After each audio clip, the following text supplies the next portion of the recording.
All right. Shabbat Shalom. Shabbat Shalom. Uh, Ashar Shabbat. Um, Welcome back to Hebrew Chosen Elect Sabbath class. All Israel. I want to start by giving all praise, glory, and honor. Yahweh Bashem Mashiach. Yahweh Shai. Yahweh being the true name of Heavenly Father. Yahweh Shai Mashiach being the true name of Hebrew, in the Hebrew of who the world ignorantly calls Jesus the Christ. We will be picking back up in our reading Deuteronomy chapter 16 this week. That's Deuteronomy chapter 16.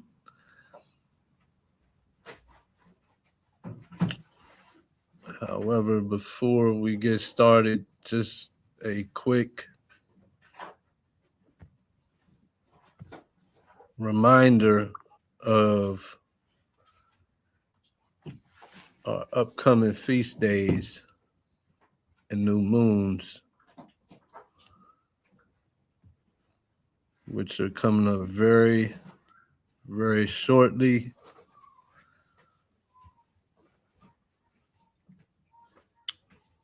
Seeing as though we just had our new moon for the 7th month, September the 12th. No, my bad. August 14th, our next new moon will be September the 12th. Salakia. So September the 12th at sundown, which will also be our first high holy day of this new quote unquote feast season, feast of blowing of the trumpets. So that's mark your calendar, September the 12th at sundown, Feast of Trumpets. It's a Saturday. So we'll have Shabbat class, and then we'll segment right into keeping the Feast of Trumpets, right? Which would probably be here unless somebody has anywhere else, any other ideas they'd like to have it. But yeah, if you watch online, you'd like to come out and keep the feast with us, get in contact with me or Yakanan. If you know somebody else in the camp, you can reach out to them, and we'll get you squared away with coming out to the exact times and what you might could bring and whatnot like that. Then after that, we have Day of Atonement, September the 21st, Day of Atonement, sundown, feast followed by Feast of Tabernacles, the 26th of September to the 4th of October. Sundown for those dates as well. September 26th, sundown, to October 4th at sundown. And then Purim, December the 4th. So, yeah, if you'd like to come out, keep these feast days with us. If you're not already coming in person to congregate, just reach out. We'll get you squared away, whatnot. Come keep the feast day. And then also, as always, if you'd like to donate, like the scriptures say, alms delivereth from death. And I think one says, cover a multitude of transgressions. If they're done of a willing mind, if it's in your heart, you want to donate, please do so at Cash App at # Hebrew Chosen Elect. It's going across the bottom of the screen. Also, you can get in contact with me or Yakanan through the phone numbers going across the bottom of the screen for questions, concerns, or like I said, coming out the feast days, or if you'd like to join the camp or come to class. So I think that's it for the announcements for now. And we'll go ahead and get straight into the reading.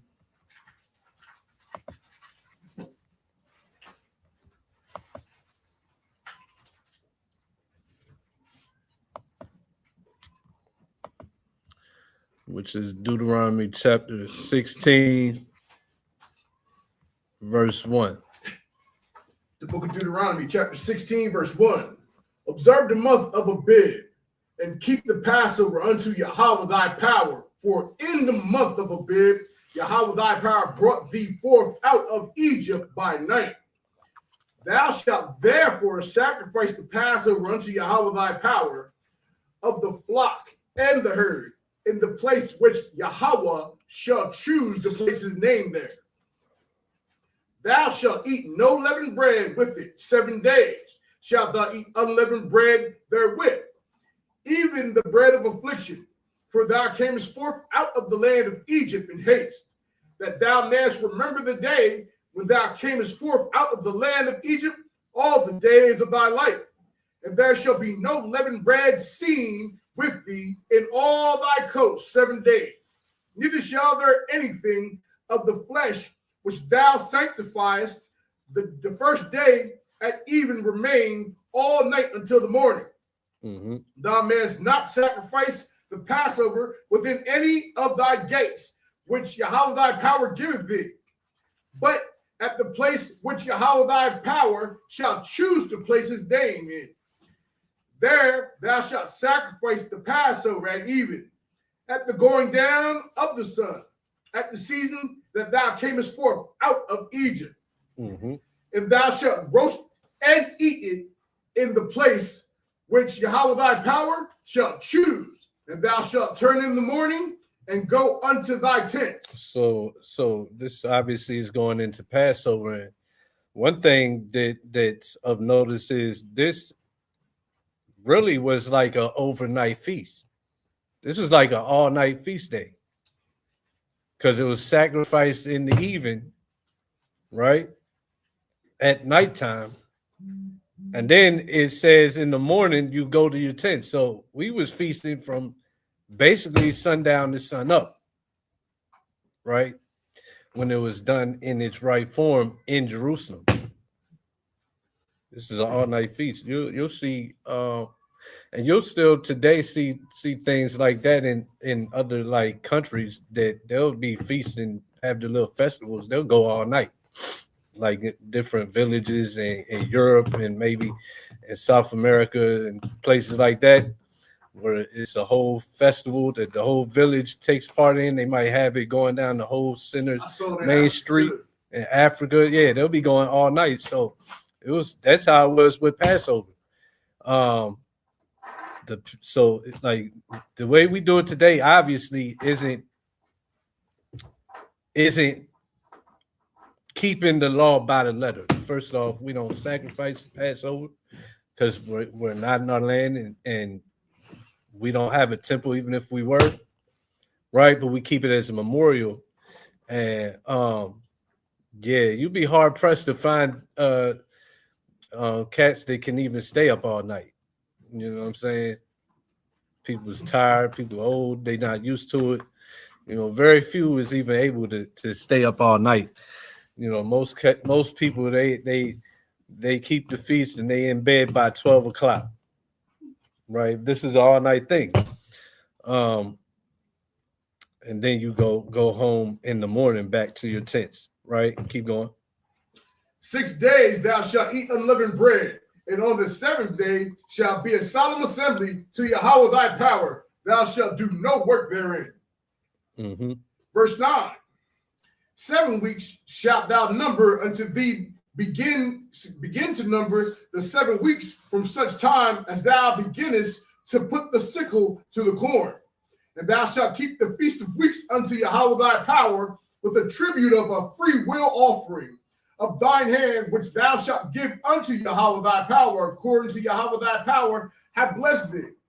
And thou shalt rejoice before Yahweh thy power, thou and thy son, and thy daughter, and thy manservant, and thy maidservant, and the Levite that is within thy gates, and the stranger, and the fatherless, and the widow that are among you, in the place which Yahweh thy power hath chosen to give his name there. And thou shalt remember that thou was a bond in Egypt, and thou shalt observe and do these statutes. Verse 13. Thou shalt observe the Feast of Tabernacles 7 days. After that, thou hast gathered in thy corn and thy wine. And thou shalt rejoice in thy feast, thou and thy son, and thy daughter, and thy manservant, and thy maidservant, and the Levite, the stranger, and the fatherless, and the widow that are within thy gates. 7 days shalt thou keep a solemn feast unto Yahweh thy power, in the place which Yahweh thy power shall choose, because Yahweh thy power shall bless thee in all thine increase, and in all the works of thine hand. Therefore thou shalt surely rejoice. 3 times in a year shall all thy mates, males appear before Yahweh thy power, in the place which he shall choose, in the feast of unleavened bread, and in the feast of weeks, and in the feast of tabernacles. And they shall not appear before Yahweh empty. Every man shall give as he is able, according to the blessing of Yahweh thy power, which he hath given thee. And that verse right there. So, well, first and foremost, obviously, it's dealing with 3 main feast days right now. That's why it says all the males shall appear, because in Leviticus 23 it gives you more feast days, all of which were to keep. But even there, it said 3 of those feast days it was required, it was mandatory that all men be at those feast days. And this is basically Moses reiterating those 3 main feast days that all males were required to. It didn't matter where you live, you was required to come to Jerusalem and keep these feast days. And when you come, every man was supposed to give, like it says, as he was able. So we talked about how the tithes today, the church does it completely wrong, and is off as all, I don't know what. The tithing and giving was supposed to be according to as you were able, right? As you were able, according to the blessing of the Lord thy God. So we was in our inheritance, and the blessing that the Most High was given was what? What was the blessing that the Most High was given? All right, you're on your own land. Gave you increase. Increase. Thank you. It wasn't you being a servant to somebody else and working for chump change and helping them get their increase, and then you was paying them bills also for everything to live, basically giving back already everything you made just to live in that land, and then come and give 10 plus 10, 30% basically, right? This just another one. The Most High wanted you to give according as you was able. Just to show how wicked the pastor's day is, that they'll shut the doors and they'll demand of you.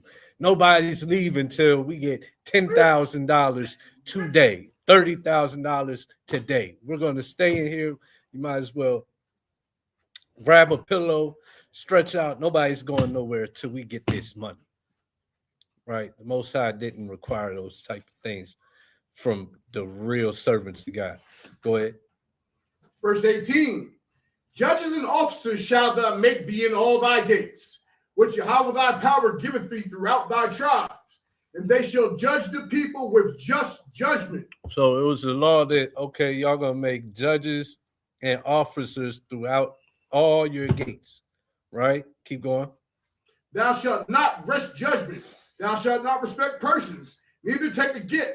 For a gift doth blind the eyes of the wise and pervert the words of the righteous. Mm-hmm. So this is something that we was commanded to do, basically to govern ourselves according to what? The Most High's laws, not according to all the other nations around us, all the other heathens and their ways that change and are in servitude to other gods. He was giving us laws that were laws that would keep you holy and just, and also to govern a community. So in that, we were supposed to put those people in those offices. That's something we can still do today, even though we're subject to other people's court systems. We can still have judges today that judge matters because we're technically a community that has decided we're going to live off of these laws. So if everybody is in one accord and agreement, which he quote unquote Hebrew Israelites are, that we're going to live according to the laws of God, we can have judges because we're going to be subject to what the book says is right and what's wrong, right? But the Christian church today will teach you you can't judge. The followers will argue with you, you can't judge. But what's the Bible say? Bible says that for one, in the law, you was to appoint judges and officers to keep order and to see that we all were following his laws, his commandments. You was gonna say something, Kalak? I was going to say, Salaki, I was going to say what you just said. And by the way, we do have a book of Judges. Yeah, we got a whole book of judges, which those judges were men that the Most High raised up as to judge, and in that to save the people. Because why? When we separate from the laws of God, what happens? Bad things happen, right? Deuteronomy 28, we suffer punishments, we suffer curses. So of course they want us to think that we can't judge and we shouldn't have people to execute judgment amongst us as a people, because what? They're going to bring the people back to keeping the laws and is going to bring the people back into the graces of the Most High. What you got? The book of Judges, chapter 2, verse 18. And when Yahweh raised them up judges, then Yahweh was with the judge. Hold up.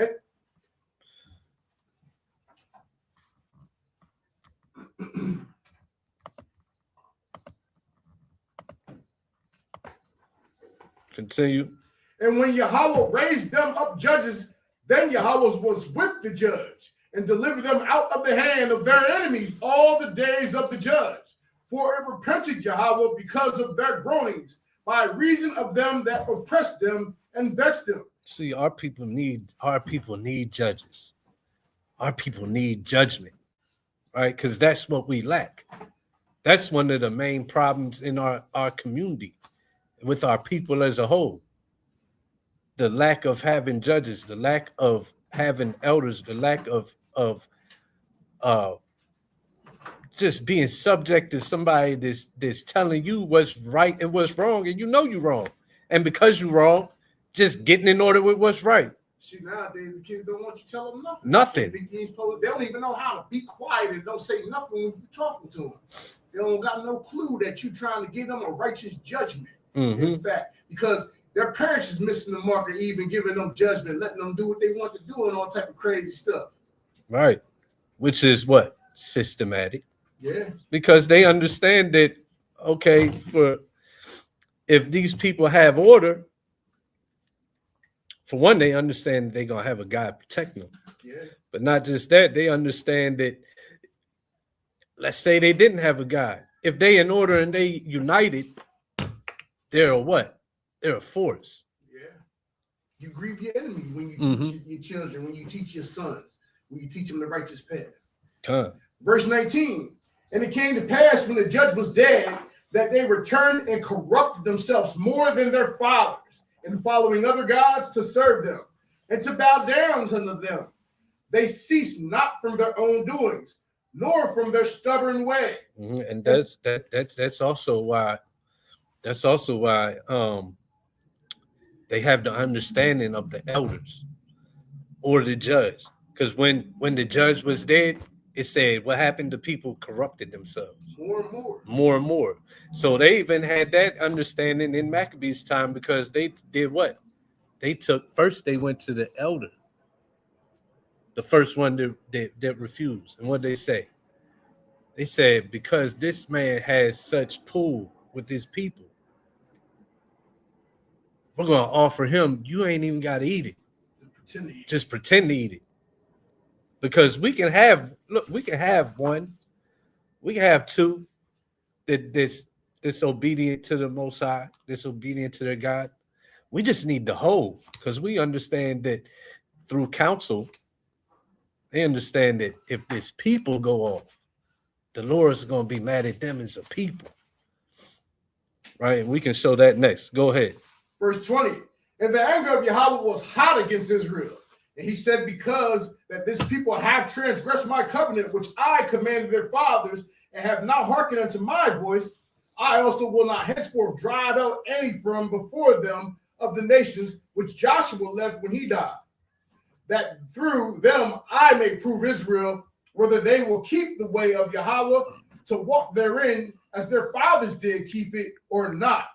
Therefore, Yahweh left those nations without driving them out hastily, neither delivered he them into the hand of Joshua. Mm-hmm. Exactly. Showing you're destroyed as a you're destroyed as a people, as a community, as a nation, if you don't have this, if you don't have judges, if you don't have people that oversee differences or various different matters and bring judgment according to the scriptures. Right. Right. Men of renown, men to give counsel. These are judges. Judges isn't just someone that sits in a courthouse, right? Matter of fact, the word for judge is what? In Hebrew, Alahayim, right? So in the scripture that says, ye are gods, is speaking to the children of Israel as a whole, right? Ye are gods, ye are Alahayim, ye are judges of the earth. That's what that means. Get Judith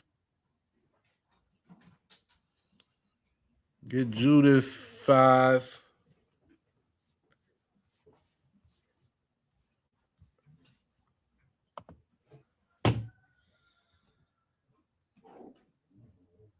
Well, I get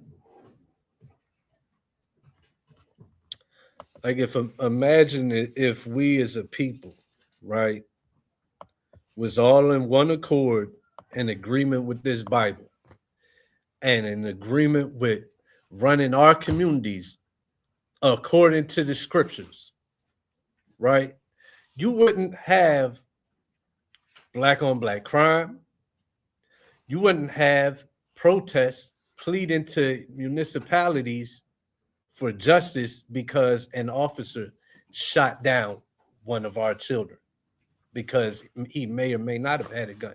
You wouldn't have that because guess what? You wouldn't have YNs in the neighborhood. How do you know that? Because what's the law on a son that's a glutton and refuses to obey? Stoning.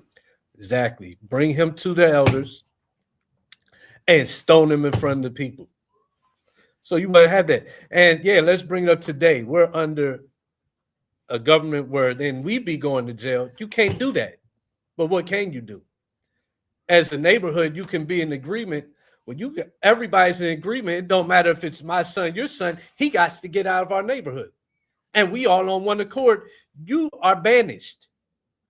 Not just see what we do though is when we get fed up, we put our kids out of the house. Then what they do? They just go to a friend's house. They still in the neighborhood. They terrorize the neighborhood, right? But we're tired of them, so we get rid of them. Nah, if we was following the laws of God, we'd be together as a community. Like you guys to go out the community, and that would bring what? That bring peace, at least peace to the community. Yeah. And it also might actually work in deterring our youth from even going down that path because they see, oh, it ain't just I'm getting kicked out of my mom's house. I'm being kicked out of my people. It's like the law says you'll be put what did it say? Some punishments are you would be paraphrasing cast off from being Israel. Right? That's some of the punishments for some of the crimes. That's going to deter you because you see that you can't no longer even be a part of this community. Our people don't they don't realize that when you cast these things out from the community, that the Most High is going to begin to give restoration to you and put you and establish you, whereas though you be living better than what we are living under the thumb of our enemies. And they being led to be enticed by the things that's wrong, and they don't want nobody to tell them that they're wrong. And then you got the people who have grown up, and they don't want you to say anything to their children, whereas though it's not a community that's establishing righteous judgment. Mm-hmm. Right. It's a basically it's a community that's cast off. We know cast off from their God because of these things. Because we put faith in what the pastor. We don't put faith in God, or we if we don't go to church, we put faith in the society, basically, the government establishments.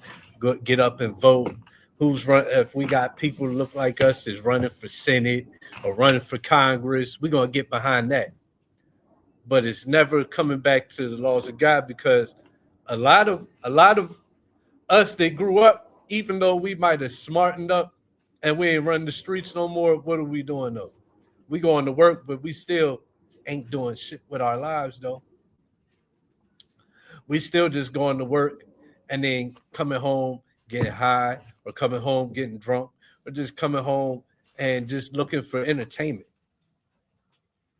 Just want to get some relax before going back, relax time, get some me time before going back to work. And we're all too tired to really govern our house and our community. Or Right. if you do govern your community, you're the one who's seen as the outcast. You're the one who Mhm. is being cast off. You're the one who is being overwhelming. But in the seed that we have now, we got to realize that the Most High set for us to make our heads hard against this generation's head. This is like this generation Z, and they living up to it. They generation zombie. Mm-hmm. You know what I mean? They don't really want you to say nothing to us. I was going through statistics earlier this week, and they said this is the only generation who got progressively less intelligent than the previous generation. The baby boomers got smarter, Generation X got smarter, the millennials got smarter, but then it came to Generation Z. Generation Z decreased in intelligence. Mm-hmm. They became more increased in folly. Right. Because why? Phone, Because the phone. It started with the video games. phone, they Really? smoking mutated and GMO marijuana. You know That- what I mean? They messed up in the head. They made it cool to do drugs, whereas though our generation made it cool to sell drugs, even though it wasn't no better, but they made it more cool to do the drugs. You know what I mean? Which turned into folly too as well. You got them rapping about to like smoke coke, popping pills, like all types of different buds, and it's not even bud. They smoking that Delta 9, Delta 8, Delta 10 Yeah, stuff. You know what I mean? Synthetics, yeah. Mhm. And it's being curated with lead and stuff. So they really making themselves dumb. And they haven't acquired themselves to the former age to see that these are the things that made people like Caligula crazy. You know what I mean? He was so crazy to the point where they killed his whole legion off. They was like, nah, we're not even gonna let this man reproduce. You know what I mean? He was having sex with animals and all type of stuff. That's how born he was off of the lead. They had lead laced with absinthe. You know what I mean? And they was getting drunk off of that. And our people don't even go back and look at that stuff. And we destroy for lack of knowledge. Definitely ain't going back that far to look at that. But if you don't look at that, you're doomed to repeat it. Right. But so we'll get into looking at that. But we look, think about where it started. Now we can see back now, especially us in the 40s, right? Now you can look back and everything that seemed like it was fighting for something, like the 2 Live Crew battles with the government, right? The freedom of speech and the NWA,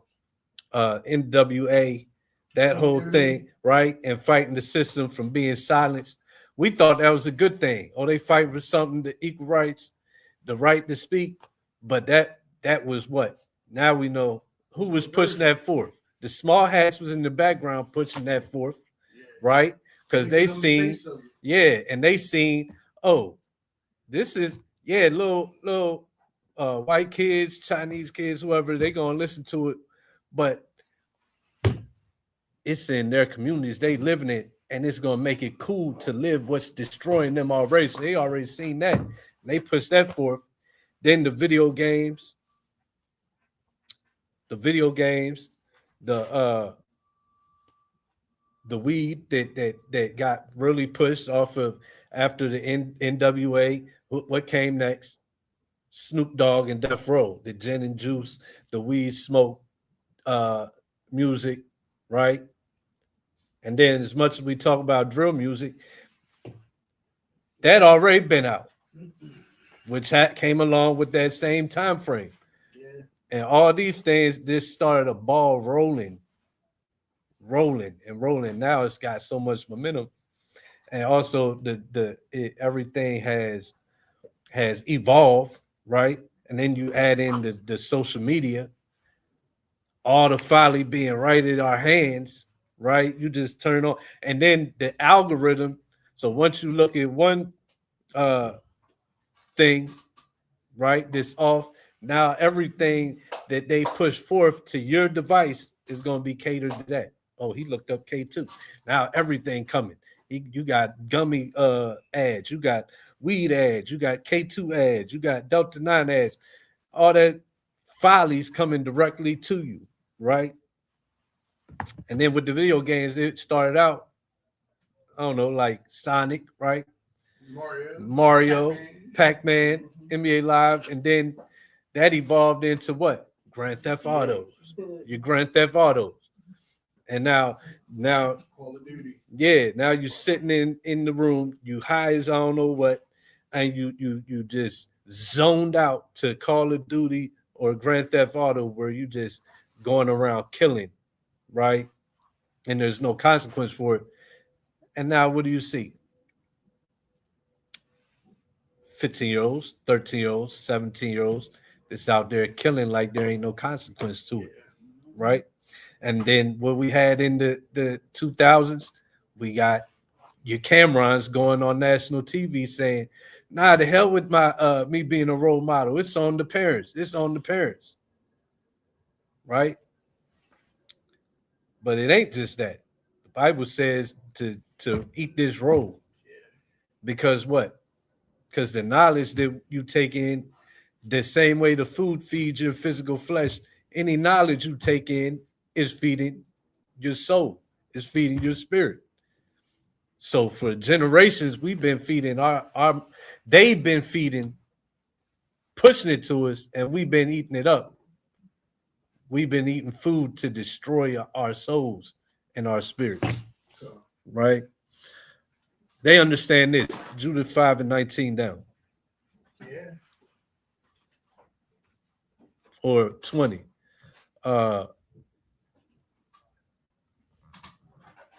20 down. So the king of Babylon, Syria. I got 17. I'll start at 17. He's trying to come in and figure out why he can't break past our forces, right? Yeah. And there's somebody in the midst of his host that's going to give him counsel on how do you overtake and destroy this people. The book of Judah, chapter 5, verse 17. And wast thou sin not before Yahweh, they prospered, because the power that hated iniquity was with them. But when they departed from the way which was appointed them, they were destroyed in many battles, very sore, and were led captives into a land that was not theirs. And the temple of Yahweh, their power, was cast to the ground, and their cities were taken by the enemies. But now are they returned to Yahweh, and are come up from the places where they were scattered, and have possessed Jerusalem, where their sanctuary is, and are seated in the hill country, where it was desolate. Mm-hmm. Now, therefore, my Lord and Governor, if there be any error against this people, if they sin against their power, let us consider that this shall be their ruin, and let us go up, and we shall overcome them. Mm-hmm. But if there be no iniquity in their nation, let my Lord now pass by, lest their power defend them, and their power be for them, and we become a reproach before all the world. Right. So they understand this, like I said, through counsel, through the various different times, through the Bible, they understand. Look, if these people, because we understand that they're the children of God, we know this. If we keep these people in iniquity, that's going to keep us in power over top of them. They understand that. Like people always want to say, yeah, that's the white man's Bible. The white man wrote that because they associate, well, we was brought here and that's where we got the Bible from. Yeah, well, they got the Bible just like we do. So they understand the writings of this Bible that look, if we keep them in iniquity, we're going to keep them in sin. We're going to keep their God mad at them. So that's why they put forth this whole doctrine in the earth that you can't judge me. Uh, you're not supposed to judge, right? But even New Testament teaches what?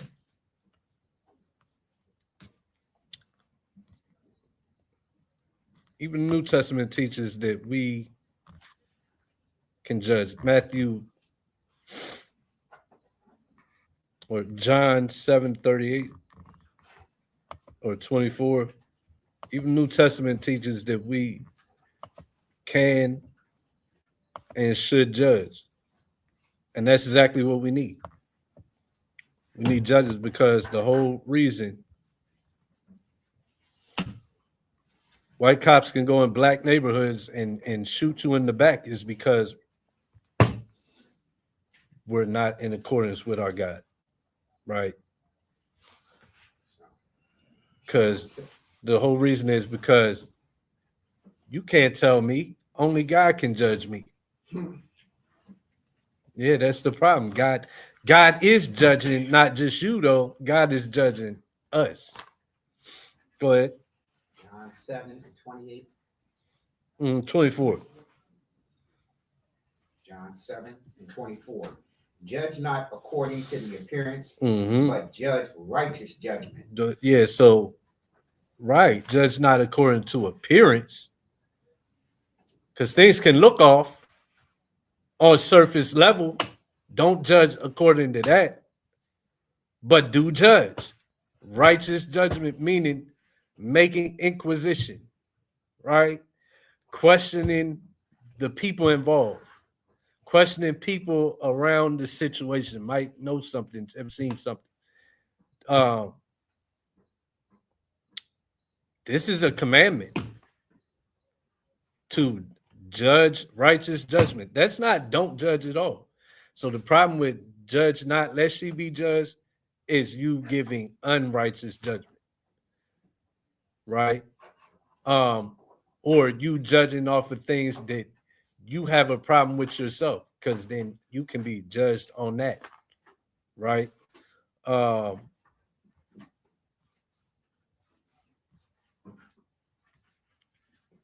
this would save our community if we had this. Um, 1 Corinthians 2:15. I got it. Yeah. The book of 1 Corinthians, chapter 2, verse 15.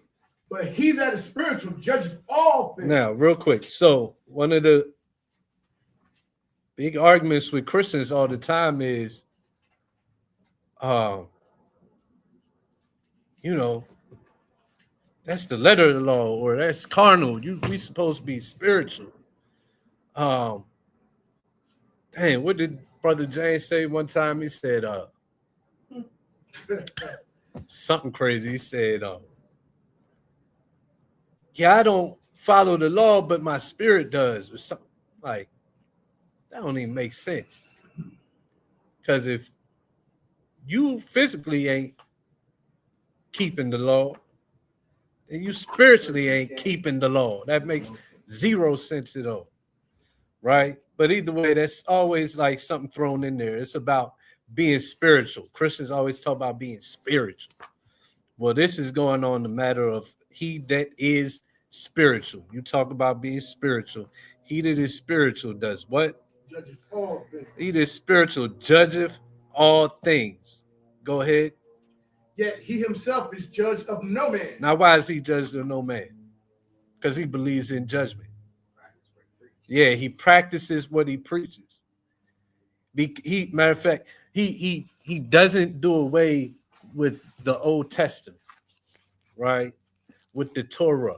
He doesn't do away with that. No, he doesn't do away with the prophets, the wisdoms, all these writings in the whole book. What he does is he studies it to show itself approved, and he applies it. And he makes sure that he's living according to what's written. While they tell you, oh, that's the Old Testament. and you can't judge me. I work with a pastor named Tim, and he told me he's glad he's a New Testament Christian. Mm-hmm. So you're telling me you can take and just be of the New Testament, what you call the New Testament anyway, and you're gonna take 80% of the book, the law and the prophets, you're just gonna throw the rest of the book away, and you're a New Testament Christian. Like that makes no sense at all. It don't. But it's the only thing this it if you want to live the lie, it makes sense because that's the only way you can make the New Testament say what they say it says. Because what do? They go to here and they'll say, see, call not something call not what I've clean, uncommon or unclean. And they'll say, see, it was at the beginning of the verse, there was animals, so it must be all meat is clean. And yeah, that's gonna fit because I threw out the whole, like you said, 80% of the Bible that's gonna show you, hell no, that's not clean. And it's not what he was talking about.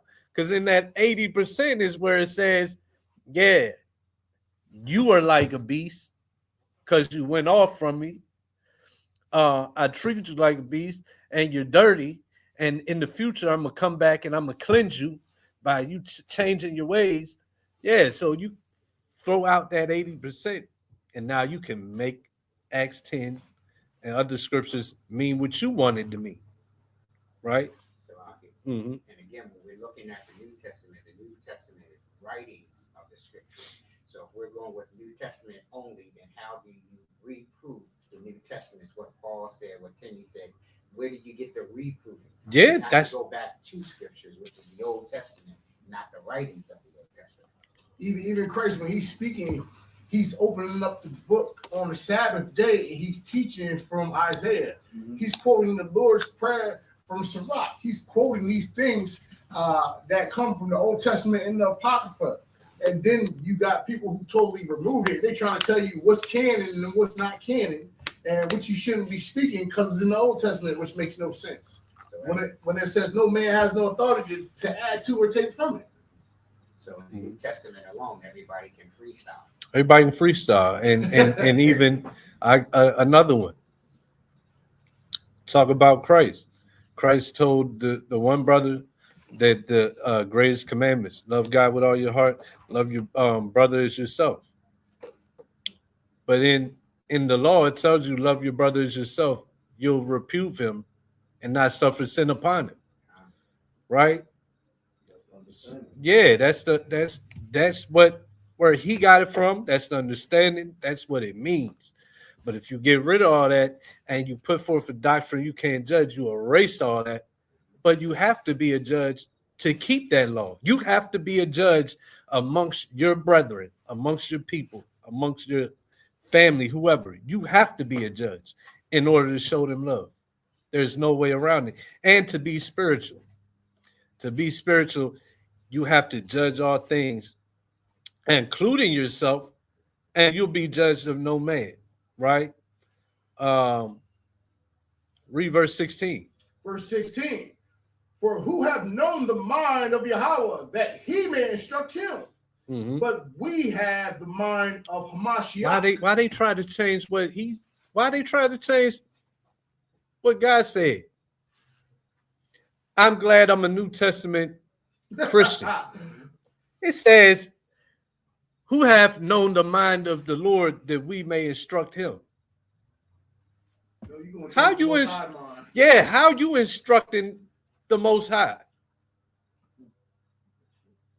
Because that's what you're doing when you say, I'm glad I'm a New Testament, because the old was wrong. That's the New Testament is where Christ spoke.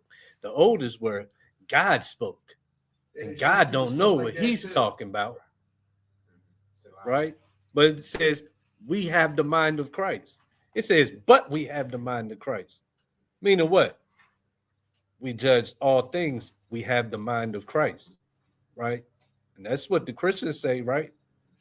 In the same time saying, don't judge. What's up? So like in Paul, you see written in Paul's writings where he tells you that sometimes Paul's writings are hard to understand. Peter, but Second Peter, right? That Paul's writings are sometimes difficult to understand. Why? Because you have people who supposed to be still sucking on the nipple, they jump straight to the meat and they choke out. Mm-hmm. And he gives you a warning telling you that this right here can be your own destruction. Trying to eat meat when you're still a milk feeder. Yeah. And matter of fact, so one of the reasons things Paul writes is hard to understand is because he's writing to people. He's writing to people about concerns and questions that they have where you ain't even getting that other half of the conversation. But who's he writing to? We understand through the Old Testament, through the code words he used that you wouldn't understand if it wasn't for the Old Testament. He's speaking to Israelites in Corinth. And so the same way as we are here in America underneath of European control, you're really English, right? We subject to England. They July 4th, they separate from England, but no, they still the English. So we're subject to the English, right? And it says he's writing to the Israelites in Corinth. They're subject to the Corinthians, England's forefathers, right? And it says he the spiritual judge of all things, yet he himself is judged of no man. So if we as a people set up judges and judged ourselves, who would we not be judged by? Them judges in them courthouses. We wouldn't be judged by no man. We wouldn't have to go before the Newcastle County Superior Court, right? The wherever, Philadelphia City Hall. We wouldn't have to go before none of these judges. We wouldn't have them patrolling our neighborhoods because why? We be in order. Like if we put out all the YNs in our households and then as a community, put them out of the community, they'd have to go make a little Amsterdam like The Wire. And then guess what? They would get policed.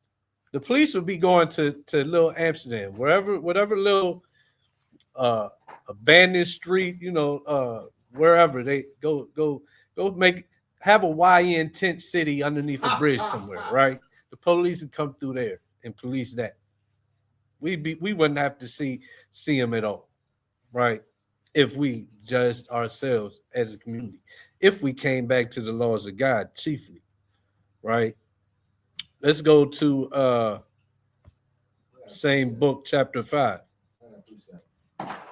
Where you want to go? When you was talking about how the Christians talking about old things are spiritual. Mm-hmm. Romans 7:14. How come they don't use the scripture? Bring it up. For we know that the law is spiritual, but they're spiritual without the law. I know, right? It says the what? The law is spiritual. And then we just read a spiritual man judgeth all things. And also Romans 8:4-5.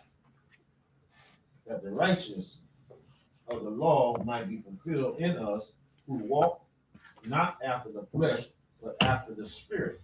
Mm-hmm. For they that are after the flesh do mind the things of the flesh, but they that are after the spirit, the things of the spirit. Mm-hmm. How come the Christians don't read that and get to understand what the spirit is? Let me get Ezekiel to go along with that.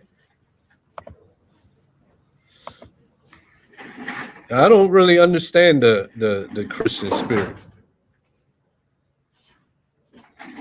I don't understand it. It makes you sing and dance and talk gibberish. I don't get it. I really don't. It is a spirit. Let me get Ezekiel 36:27, because adding to what you just said. So Paul, once again, where's his knowledge coming from? Where's Paul's knowledge coming from? It's coming from what's called the Old Testament, right? That's where his knowledge comes from. That's where Peter's knowledge comes from. That's the knowledge that Christ was bringing to them. Right? So this is spiritual. Get 36:27. The book of Ezekiel, chapter 36, verse 27. And I will put my spirit within you and cause ye to walk in my statutes, and ye shall keep my judgments and do them. So the spirit will cause you to talk Alibaba's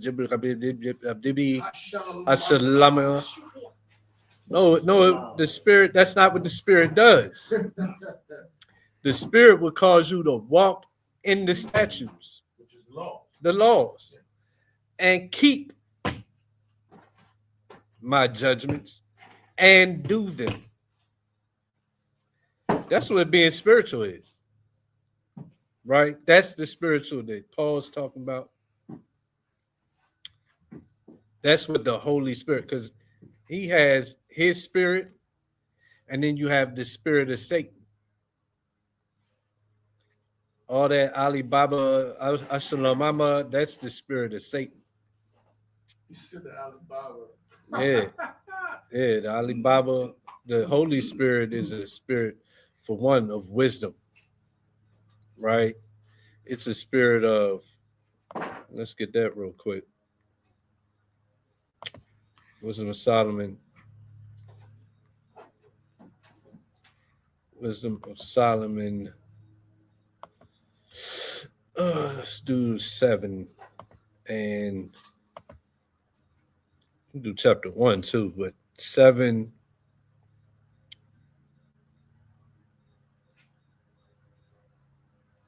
and around 22.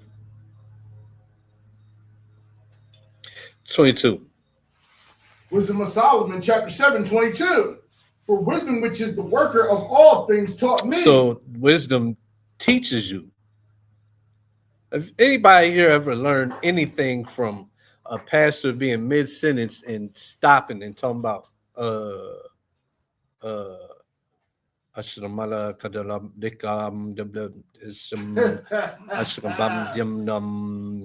then going back talking about, and the Holy Ghost, like, what'd you learn from that?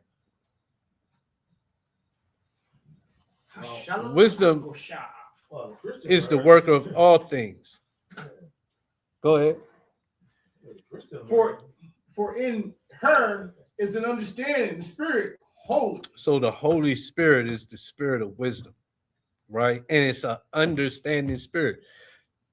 What's understanding about people losing their mind and just stomping to an accordion and all the music playing and tamarines and just getting into a trance?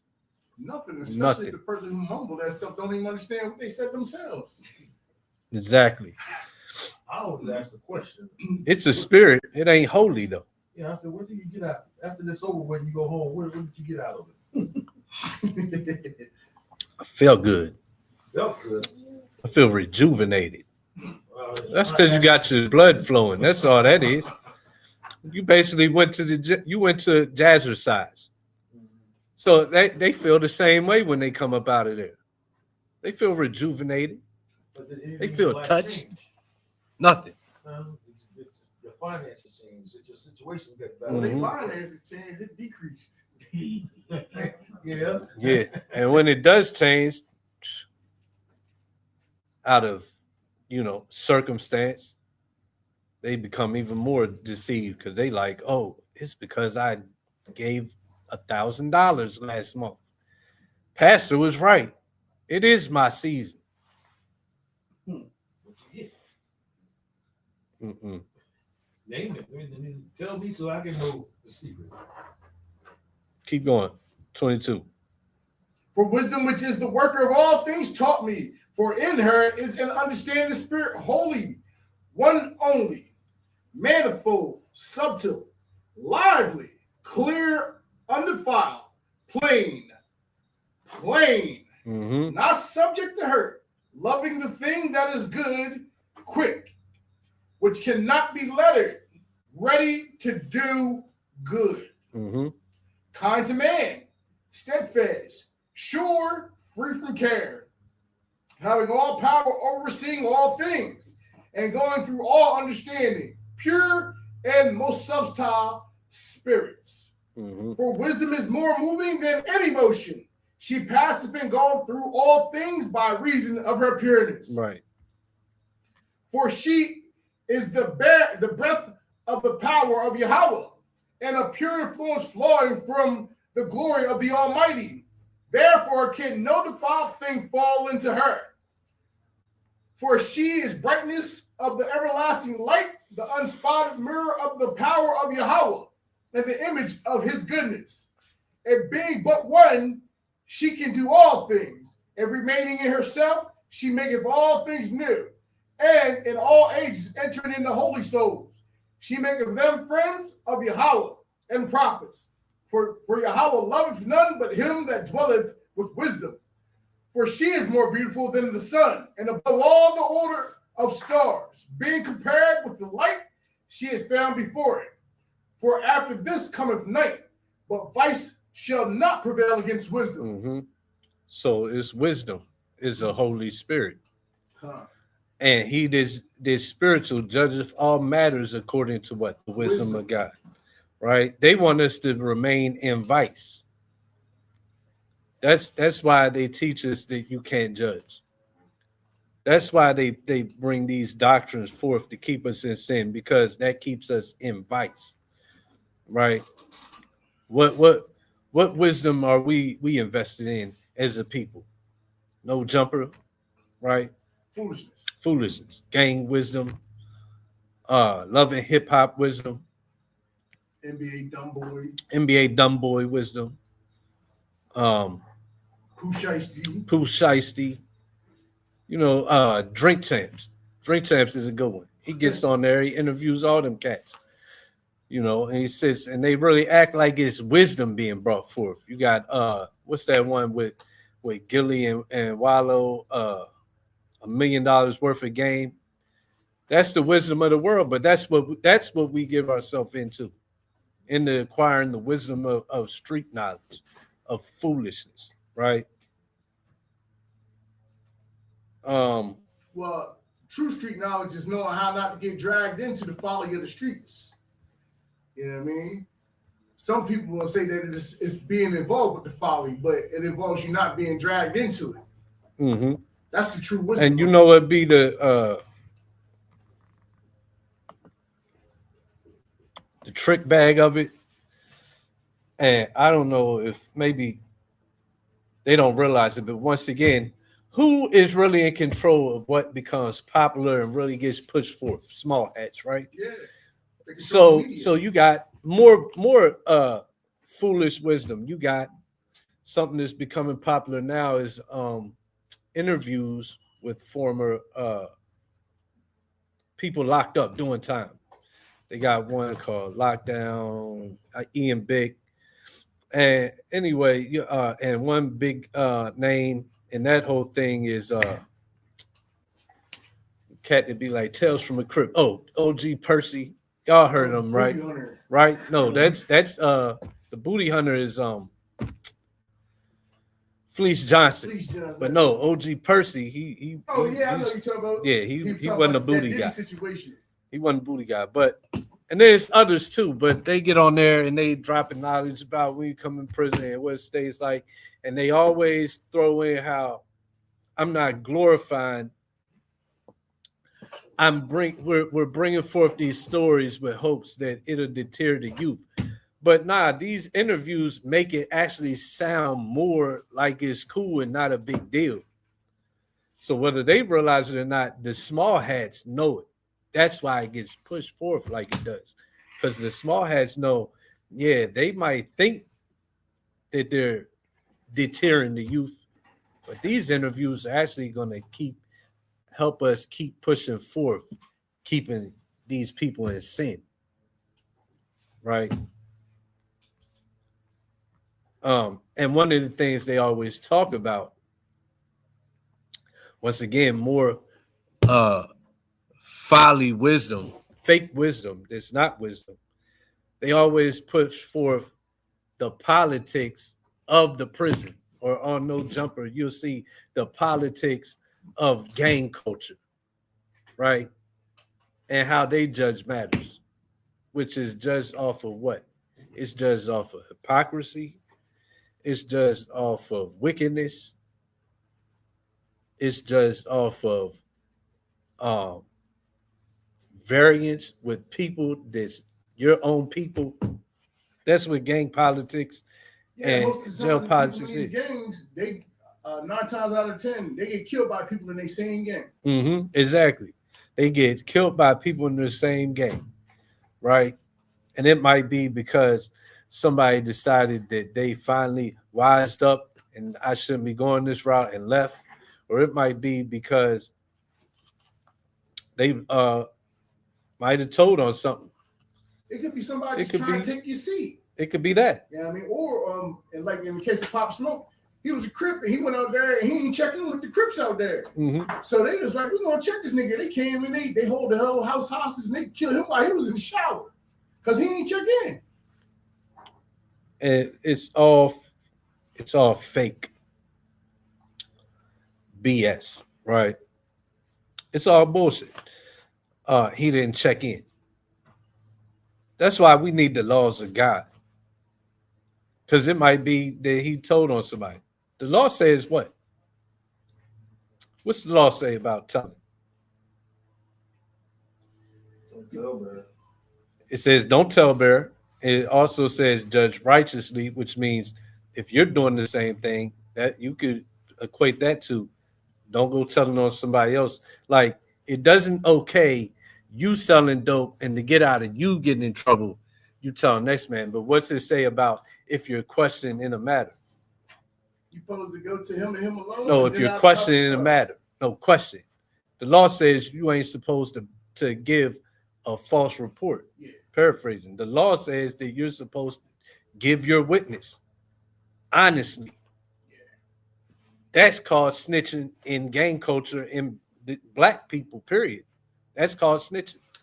Keeping it real. Like the same way, so old lady sees niggas on the street selling drugs or stabbing or shooting somebody. What should she do?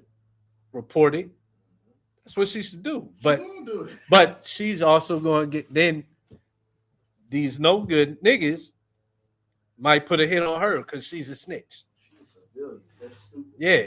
Yeah, but nowadays people got But so see, much if we was outrage governed anyway. by the laws of God and not foolish street knowledge, right? Street codes, these things wouldn't happen. Just showing the folly in the knowledge that we give ourselves to, either jail not the jail codes, jail knowledge, gang knowledge, just overall street knowledge. It's all folly and wickedness, and it's hypocrisy. But the laws of God says, see, this is how this would clean up our neighborhoods if we appointed judges and if we carried ourselves individually as judges. It would fix us as a people in our neighborhoods, even underneath for the rulership of Esau and his government. It would fix our communities because guess what? That lady that reports what she's seen outside, she ain't a snitch no more. She was doing us all a favor. She was doing exactly what we need, and we'd all be in agreement. And we would like you'll have a couple people in the neighborhood that hate the what's going on in the streets, but they afraid to stand up. But if everybody was on one accord, nobody would be afraid to stand up no more. You would be able to get these niggas out of the community, not just out of your house when they too much for you to control. Get them out the community, and like I said, they can go be vagabonds to wherever they go, start little YN tent cities, and the police, they gonna come there where they know these niggas at, and it won't affect us, and they'll deserve what they get. Because you can always come back if you're trying to abide by the laws of God. This is the stupidity of things, like especially with this gentrification. People don't even realize that these people that's in the community bringing down the community, selling drugs and doing all this thuggery, they don't want to bring down the property value. Mm-hmm. And that's what exactly happened during the early the 90s and the early 2000s. And from the runoff of the 80s crack epidemic and the dope and all that stuff, they brought down the property value. So then you got these corporations like BlackRock who just snuck in and they bought all the properties and stuff, and then they sold it and gentrified the neighborhoods and stuff. Mm-hmm. And that's what they did. And people don't even realize it's our own fault. So you've been your own enemy to the generational wealth of your own area and neighborhood. Yep. And then who's the leaders that they do go to? Who's the leaders that stand up in any type of way to speak for them and to give them a little bit of ease? Church leaders, the ones that's bringing forth the doctrine of you can't judge, right? They got the Bible that says to be, and the New Testament we're reading, he that spiritual judgeth all matters. We should be judging matters as a people, getting the no goods up out the community, banishing them from the community. It ain't like they going to jobs and they paying the bills and they names is on the leases. They just bad seeds that if we can't fix them, we just put them out of our house. They need to get out of the community. And so the church leaders, they not teaching that because they getting their doctrines from Kenneth Copeland, from whatever theology school that they attended and got their degree.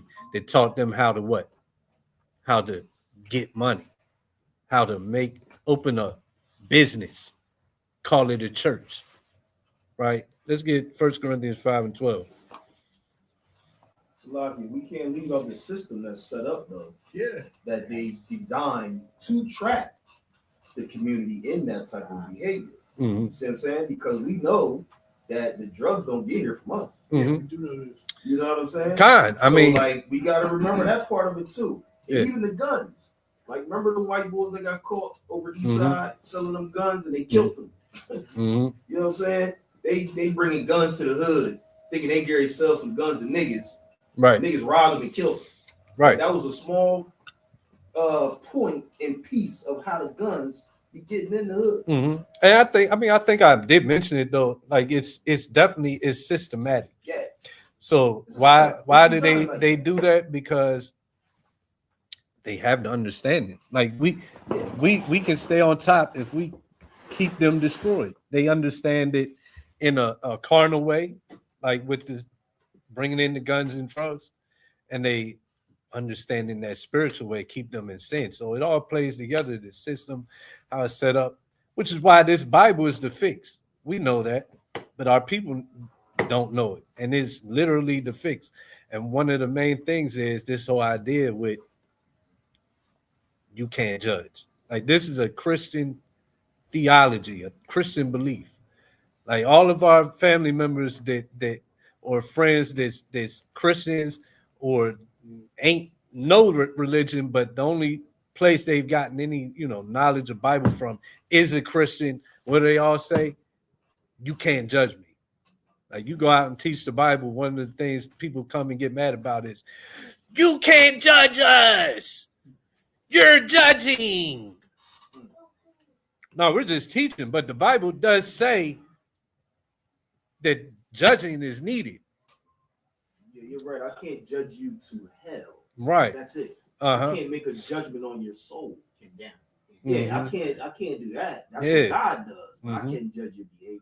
Mm-hmm. Yeah, exactly. I can judge your behavior just like I judged if I need to put on a hoodie or not when I came outside. But we like that judgment. That's why, man, a lot of things are manifestations of what's going on in the spirit, in the soul, because our youth can't even judge the weather when they step outside no more. Mm. It's 98 degrees. Hoodie time. Shit. Hoodie. Got the hood on over the head. Zipped up. Ski mask on. It's all black. I ain't hot. Yeah, I ain't hot. I ain't stinking. Nah, we smell you. You stink. You've been sweating all damn day in a tracksuit and it's 98 degrees with a 105 heat index. Salaki, if I may say, I would like to build on what Brother Yaquab said. If we look at Ephesians 6, and it talks about putting on the whole armor of God, this is not just coming out with a hat anymore. Mm-hmm. The rest of it, you're going to have to be prepared You go to 2 Timothy 3:1, it says, "And perilous time shall come." So we could see that there would not only be an attack on God's people, Yahweh's people, but it would be an attack on the laws of God, so that they can get 2 for 1. So if someone's about ready to take your life and you defend your life with that type of force, Esau has set the system up that he can get 2 for 1. The same thing with the sister when you were talking about, far as her going in and they call it a snitch. For her to stand righteously and do what the scripture said rightly, then she risked her life to be killed. All of this right here is set up where the times of peril is because Esau and Amalek, they're going to double up on how to get us. Right. So we have to be prepared. And she's missing that spiritual fortitude where she doesn't fear that, because what? The pastor did violence to the law. The pastor does violence to the law by what? Making it null and void. He makes it null and void. And he doesn't teach the people.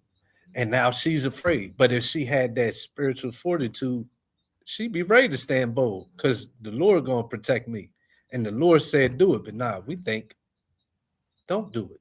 It ain't my place to do it. And now I'm in fear because they might come after me because I did what was right. But she don't have that knowledge that it really is right, not just with worldly knowledge, like it's ordained of God. Well, it's a lot, but when you have like an older lady or someone who witnesses a tragedy against one of us, right? The scripture says that they will be despisers of them that do good, right? But that's where the pastor's supposed to be. Yeah, that's what I'm saying. His jaws in the church about the dance and all this craziness, right? Yeah. He should be spearheading the lead against those people and not having a single sister or one lady on the block where there's about 60 animals that live on the block that do good. Right. That's why he's supposed to be doing what Paul said. Like of all the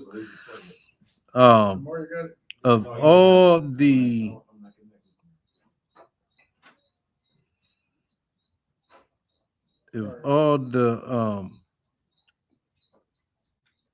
got that video going? get that, huh? Yeah, said that.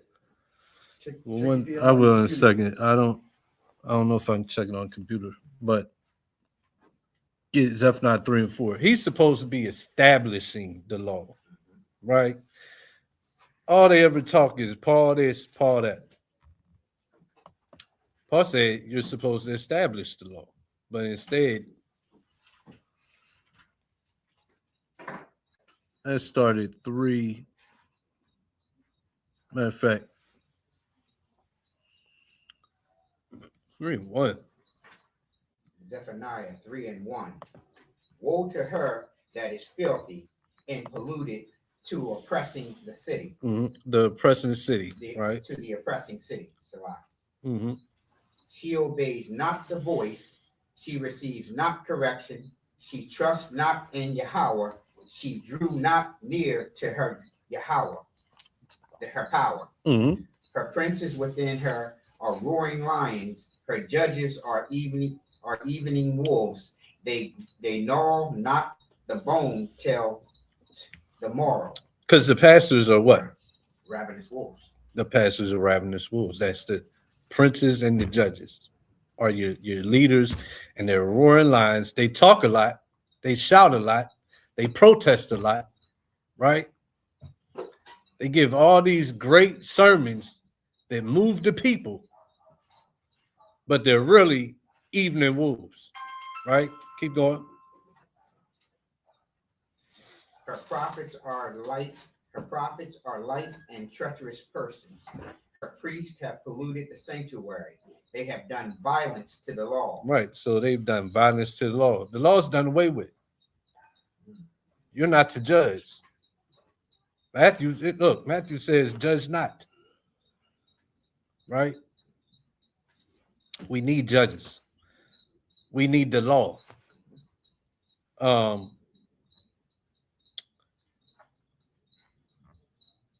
Read verse 5. The just Lord is in the midst thereof. So, but the Lord's still in the midst thereof, right? Go ahead. He will not do iniquity. Every morning doeth he bring his judgments to light. See, that's what we don't understand. Everything that's happening in our neighborhoods is because even though the priest, he said the law is done away with, but the law ain't done away with. So since the law ain't done away with, and we refuse to hearken to the law, we refuse to be judges in our neighborhood and to govern our neighborhood according to his word, he continues to bring forth judgment to us as a people. Go ahead. He faileth not, but the unjust knoweth no shame. And they don't have any shame. They have no shame about turning from the laws of God. They have no shame about what that one verse say, being the Lord's counselor, telling him what is done away with and what's not. They have no shame about it. They don't have no shame telling a grown man that's over top of them, they don't gotta listen to you. You know what I mean? So they really ain't got no shame in like saying they putting this away from them. Salaki. Mm-hmm. When we talk about what was the devil who forwarded the abortion program. He pulled the abortion program. Abortion, the white man. That brought forth Margaret Singer. Right? Yeah. It was Margaret Playing Sanger. eugenics. It was Margaret Sanger who made an alliance with the Christian church to forward the abortion program. Yeah. This very day, Yeah, right? they went to the southern churches and stuff like that. Yeah, And but they paid them off. Salaki. And she made it vocal that her intent was to kill off the children of Israel. It was a Christian church who took it forward to encourage Black people to join into these wars for racism, white supremacy. That all came from the church that persuaded them into that. So how much more we would be a powerful people if we didn't lose as much people that we have lost on just both ends of those two things. All it is the Christian churches that has to account for this sexual deviancy that's being moved. Because it is forward by them. So they're bringing the blood. Esau can lean back in his chair because the church, the prophets, it says here that they were doing all the work. The law, right? The violence is against the law. And who better to take and lead a violence against the law than those who were given the law, who were put in a lawful position because they can distrust the masses. Right. People, yep. Deceive the masses of people.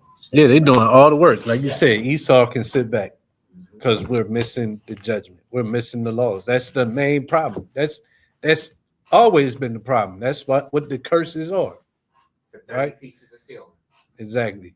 Let's get 1 Corinthians 5 and 12.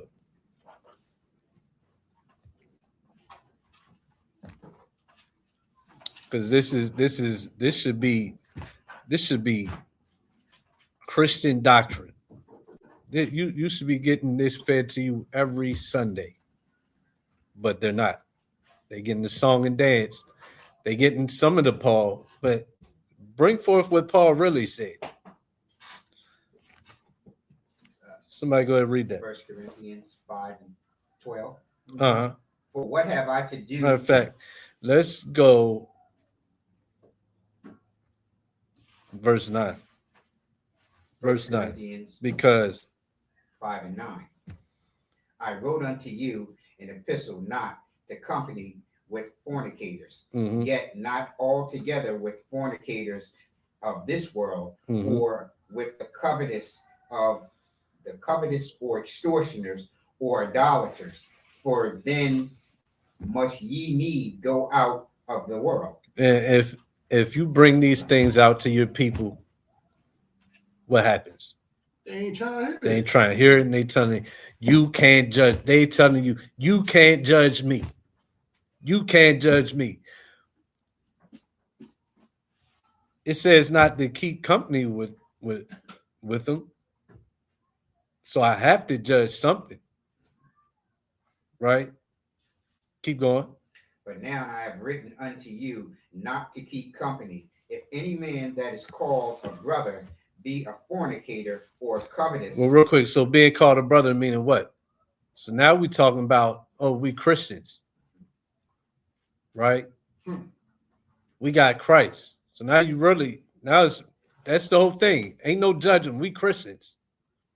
I'm not going to judge you. You don't judge me. Or Muslims. If any man that is called a brother, basically in the same circle, right? The same belief. Go ahead. But if I have written unto you not to keep company with any man that have called that is called a brother, be a fornicator or covetous, or an idolater, or a railer, or a drunkard, or an extortioner, and with such and one not No, not to eat. and So matter of fact, not no, even not just to eat. Christians, if it be a brother, we're the same people. So it's not just don't keep company with them that's of another nation, of a whole nother community. No, even in our own community, don't keep company with one that's a fornicator, covetous, idolater, railer, drunkard, extortioner. We got all this in the black community, Yeah. right? This is the problem with our community, is the fornication, the covetous. Why do robberies happen? Because people is a member of gangs and stuff like that. You know what I mean? They got a false covenant with each other, whereas though they got this code whereas though this brother can do no wrong because we under the same flag and banner. Yeah.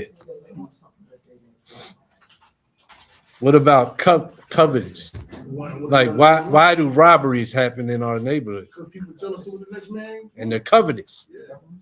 Why does the fornication happen? Adultery, covetous. And you got idolater. You got half of the neighborhoods praying to a rock, half of the neighborhoods praying to a cross, right? Or a railer. What they doing in they? What's railing mean? Showing off with aggression or being Right. belligerent. Being a tyrant. Yes. In the tyrant, one who scoffs, insults, censures, or reproaches. What they doing online? Tagging each other. And We so, smoking on Pookie over here, Yep. man. We smoking on Pookie. We at Pookie site. We smoking on Pookie. what's the music? We smoking on Pookie. We smoking on Ray Ray. And you get hits and you can get paid for it. We up 5 this month. We got 5 on y'all. Railers. All these is the problem in our community. Drunkards. Who's seen the anybody seen the local hood vlogs? You see the one about right down the street. Oh, They yeah, call I've it been seeing the them ugly. across, yeah. They interviewing the drunks. Yeah, I've seen that. They interviewing the junkies. And they acting like it's cool. And they hustling out there. You putting everything you doing on the damn camera. You They got the YN, this Oh, you talking this about the one damn you near a talking about? junkie itself. Where he just Yeah. one more from Baltimore. Yeah, I posted Yeah. that. Yeah. Yeah, I see it. And boasting that, yeah, this is called the ugly. Like that's a good thing. Yeah. What's your block called? The ugly? Yeah. Really? It's right down the street. Yeah, right they down got the one street. White guy smokes bud in the ugly. Mm-hmm. It's one of them too. Why despising those that are good, but glorifying those that do evil. Everybody high, Mhm. right? And we got high when we was young too, but man, they even worse. Generations always get worse. These cats is like they can barely talk. They like this. Like I'm gonna read this verse if I'm out there on the hood vlog. But now have I written to you the Nike company? Yeah, and them niggas they be coming through. Yeah, I don't know what they on. Yeah. But look, also, you said we did that. We thorough. We The thorough. ones that's our age, they still doing it. Yep. Exactly. There's no change. They Exactly. just like the YNs. It's like when you gonna grow up? Yo, you see it in At what Middletown. point, what point do you stop? I seen it yesterday, and it was disgusting. I seen all these YNs, and then I seen all these old heads, like 40, maybe 50. And then I seen the youngest ones out there, and they was like 12 and stuff. And then y'all sat out there getting buzzed, and y'all all out there in the Mhm. cesspool. And then the young female see the old female out there acting all hood rat and stuff. And then they think it's the thing to do and hang out there. And then where you might at least have a one little one little drop of being a responsible adult. Nah, they throw that out the window now today because we seen Yeah, it. you pulled out the window Well, I'm and saying, I pulled up on them I'm yesterday. now I'm bringing up something we all seen. Remember back at this spot in the gym? Now they having the sex party They combining that with the little girl birthday parties now. That's What? totally Oh, thrown yeah, out yeah, any yeah. type of responsibility as a parent. We was Is out there, out the window. We was out there. It was a day at the class, and they had a birthday party out there, and they had little kids in there. But at the same time, they had all these adult toys on Yeah, the table. it was a sex toy party and Just little adult girl toys. birthday party combined together in the same No gymnasium. separation. No separation. separation. Not even a curtain. You know what that was all about? They're trying to save money. Man, And they at make this it point, bad. I don't even think it was trying to save money. They think it's cute now. I ain't even gonna say it's trying to save money. Because they'll put their daughters on social media on videos and cussing or Got a whole bunch twerking. of belly out and stuff. Like, yeah, Yeah. little booty shorts on, a little young. Oh, too young for that, man. You don't want the little girl to be a little girl. What happened to barrettes and little hair ties and stuff like that? Why the little girl got damn lace front on? Why she got lace front on? Why she wearing leggings like that? Why she out there? I remember my sister, man, she got smacked home for wearing some leggings back in the night. She got smacked all the way home for putting on some damn leggings, man. And now this little girl walking around with leggings on. Not even just leggings, but leggings that's up past the knee. Like, come on, that's what we doing nowadays. Like, you just putting on the extra layer of skin for clothes. That's it. So not only it says no, not these. So not to keep company with that, right? So first and foremost, you should be judging that, right? Absolutely. You should be judging that you're not going to keep company with it. But there's more to it. Keep reading down. There's more to it. 12. Verse 12 and 13. For what have I to do to judge them also that are without? Do not ye judge them that are within?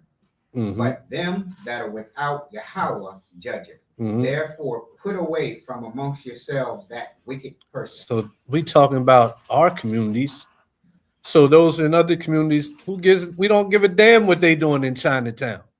We don't give a damn what they doing in Little Italy. We don't give a damn what they doing in Elamville. Yep. Our communities, it says, put away from among yourselves them wicked people. So what's going to fix the black community? Being judges, judging each other, setting up judges, right? And yeah, you can't execute law and order because you underneath of Esau, but guess what you can do? Excommunicate. The same way you don't go to cookouts, or you don't talk to old friends, not because of any problem y'all had, but just because I'm not into that no more, and you ain't trying to be into what I'm into. Well, if we was as a community and we wanted to fix our community, we would excommunicate all the wicked from Not our only that, community. but you gotta train up the children too. You gotta teach them to execute righteous judgment. You know what I mean? Judge whether or not they should put themselves in those scenarios. And guess what? That would happen. Teach them that it's the right way and the wrong way to do certain things. You know what I mean? Because like you said, we did certain things. So you guys show them it's the right way to do things and it's a wrong way to do things, so they're not involved in the folly.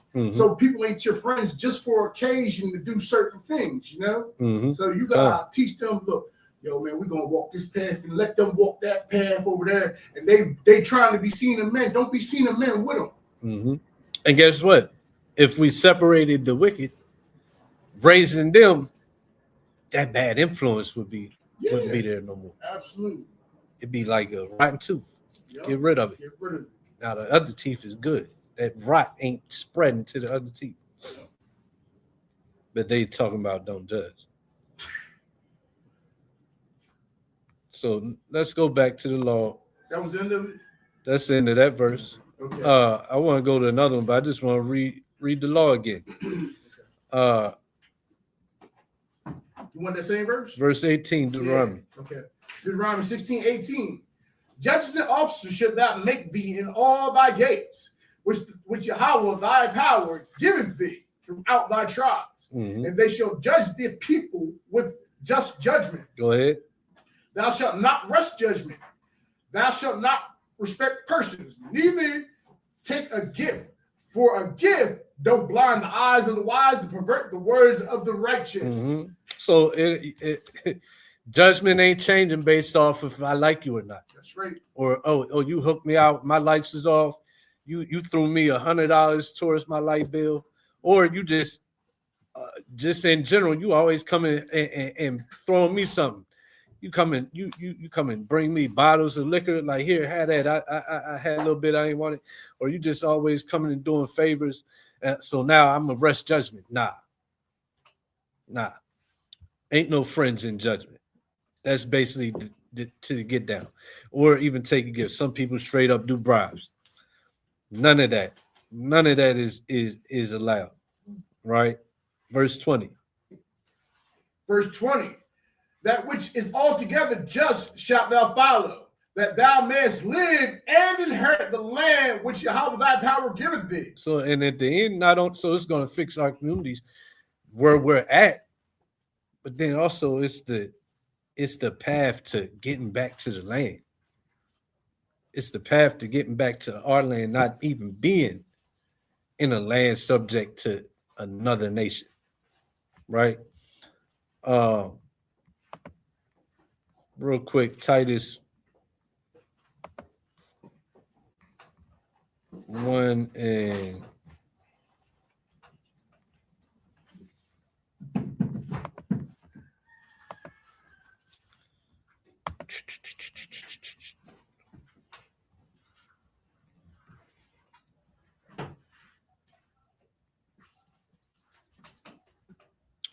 start at verse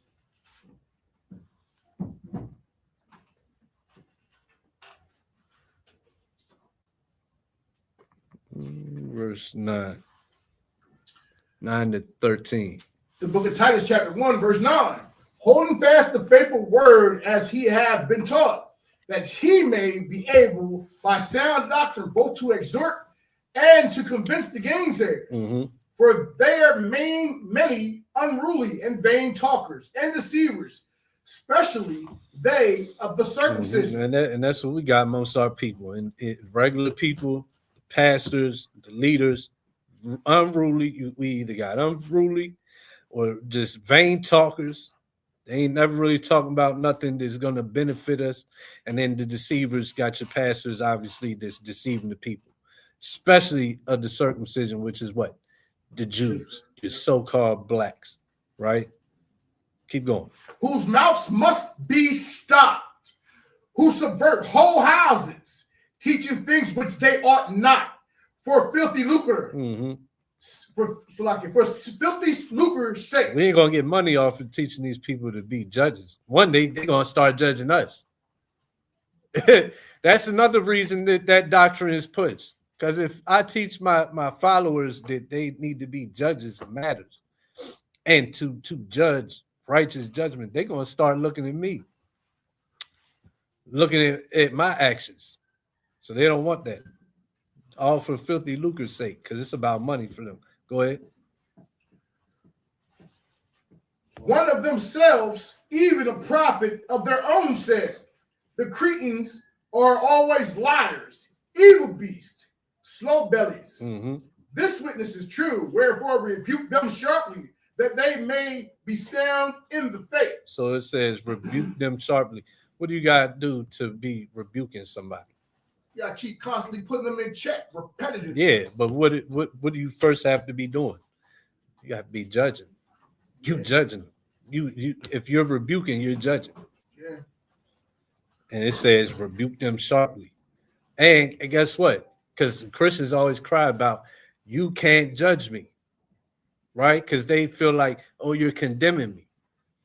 But why does it say to rebuke sharply? To establish that person in the face. So it takes being rebuked, being judged for you to be sound in your faith. That's what the Bible say. Right? But we're not supposed to judge each other. The law is done away with. The law that teaches us, let's go back, set up judges at that and don't rush judgment. Don't rush judgment means what? Don't stop judging. That's what it means to not rush judgment. It's supposed to be a constant, everyday thing. Always judging each other. No days off. Did you bring out Isaiah 39 and 10? Mm-mm. You want it? Because I was about to keep it moving. You bring that? Yeah, bring that out. Isaiah 30, I'm going to go 8 through 10. 30 or 39. 9 and 10. Yeah, whatever. Okay. Now go write it before them in a table and note it in a book, that it may be for a time to come forever and ever, that this is a rebellious, lying children that will not hear the law of Yahweh, which say to the seer, see not, and to the prophets, prophesy not unto us right things, speak unto us smooth things, prophesy deceits. And that's one of the major problems. That's what they want. They want We want the pastors. smooth work. Yep. We want to just give the money and feel good. But we want to feel like we can just buy our way into heaven, buy our way into the kingdom. That's the Christian philosophy. Yep. It's not even Christian philosophy. We've been in incidents where we've been coming and giving counsel. We've been coming out of the Bible, and we have sisters walk and get away from us and say, "Oh, you're not saying what I want to hear." Mm-hmm. And we coming right out of the Bible. It's not just Christians. It's right here in this walk too. Yep. Yep. It's in every walk. People just want to hear smooth things. I want to hear what sounds good. I want you to make me feel good about what I'm doing and how I'm doing it. And deceits, basically a lie. Lie to me. Go ahead, lie to me. You know what I'm saying? Like, All right, let's go back. Verse 21. Verse 21. Thou shalt not plant thee a grove of any trees near unto the altar of Yahweh thy power, which thou shalt make thee. Neither shalt thou set thee up any image which Yahweh thy power hated. So, groves and images. Groves and images. We find all these things in what? Modern day society, the Christian church. You got in front of the Catholic churches, Northern Kingdom. They mostly go into them churches. What they got in front of every Catholic church? Virgin Mary. The Virgin Mary, Patron set up saints. or patron saints, and set up next to what? They put little trees next to all them groves, right? The Virgin Mary, and they decorate with trees. The same way with your big churches. Now you even find this with black churches too, if it's a big enough church. But they do what? They always plant these little decorative trees that don't actually serve a purpose, but for decor. God said not to decorate his altar. And they call it, when you come to church, right? You come into the altar. That's what they say. It's not in the physical, it's the spiritual. But in the spiritual, you can cast off the laws of God and you can decorate the altar if it's spiritual. That don't make no sense. And outside these big churches, like you said, they got the patron saints or the angels. the phallus. What's the that? big thing that usually had a cross at the top. Oh yeah. Okay. That's Egyptian mixture. Yep. That'd be on the top of the Phallus church. worship, yeah. That'd be on top of the Yeah. church. Watch This is the money. spiritual altar. You shouldn't have these things. He said not to have not the real images, not to plant groves. And then inside the church, you got at the front, you'll have the cross with Caesar Borgia hanging on it, or you might just have the cross, but it's always at the front, and all the pews are faced up there, and they'll either have plants inside the building or little trees, the little small decorative trees, and then they'll have the table like this is our altar. You coming up and you bringing up your spiritual sacrifices to the spiritual altar in the Christian church, and they got the image and the groves, telling you the law is done away with. But you're gonna be in the spirit, completely throwing it off and doing exactly what he said not do. Not like just the law ain't done away with, but you're exactly doing what the law says not to do. That's one of the main things. How about, okay, you saying the law is done away with, then you just have a plain, regular wall. Why you gotta have a cross at the front for everybody to pray to? You got the cross for everybody. When they pray, they bow down and pray to that cross. Evil as hell. Well, Esau, he done draw worship to himself. He painted himself as God of Adam in the Sistine Chapel. Mhm. You got little children as angels would represent pedophilia. He got himself painted as all the patron saints. He painted himself as Mashiach Yahushua and the angels. You know what I mean? So he draw worship to himself. He's showing himself to be Antichrist, just like in 2 Thessalonians. You know what I mean? He's showing himself to be these graven images. You know what I mean? Bow give worship to me. That's what he want the world to do. And they come in there. Picture of Caesar Borgia, they're gonna say most people gonna say, "Oh, that's the Christ." And they come in there and they'll say they don't worship him, but yes, you do worship. Because you go in there and guess what you do? First thing they do when they get in there, the 16th, they beep, beep, beep. That's first thing they do. Talk with them. What you, if you ain't worshiping, what you doing that for? What you doing that for? That cross on your chest that means nothing, right? You come into the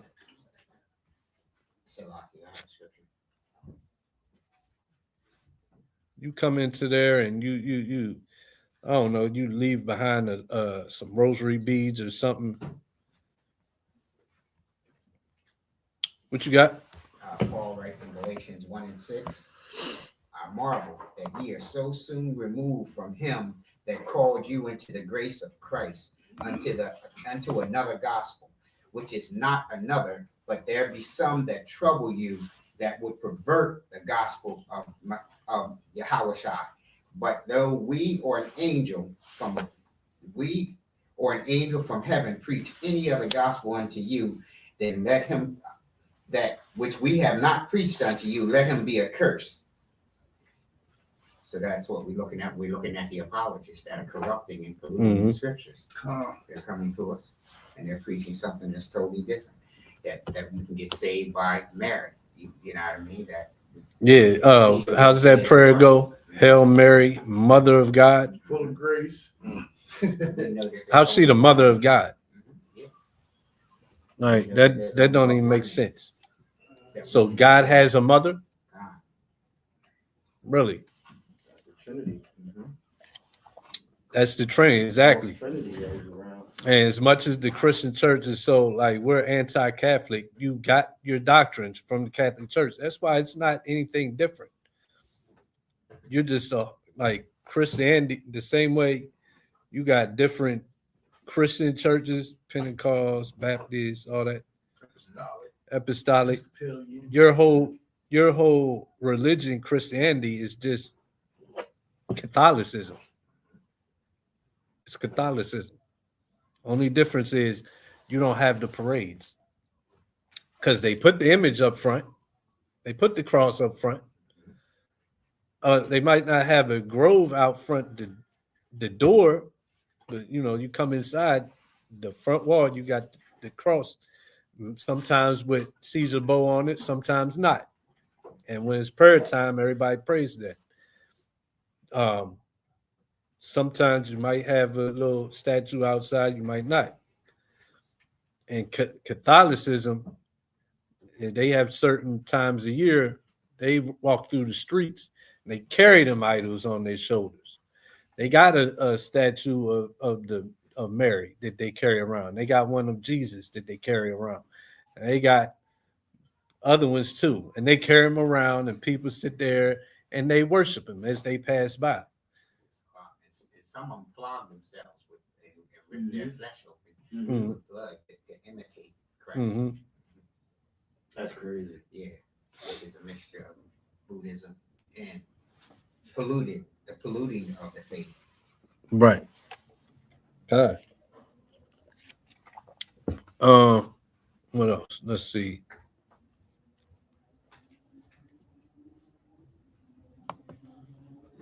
I don't want to start the next chapter. Let's get couple more on judgment.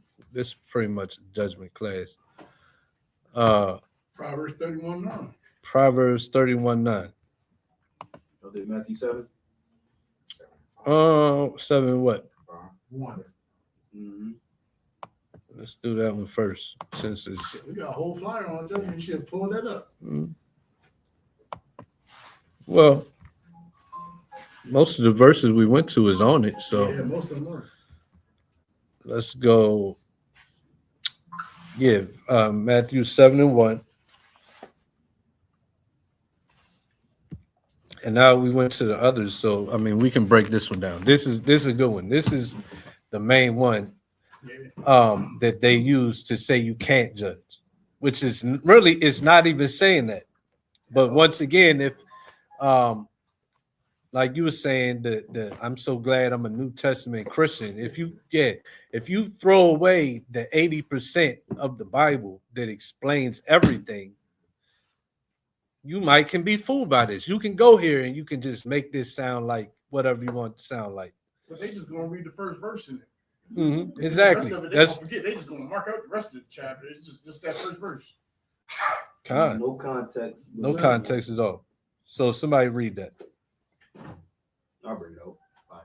This is the book of Matthew, chapter 7, verse 1. Judge not that ye be not judged. So they take it as don't judge, because if you judge, God's gonna judge you. That's how they take it.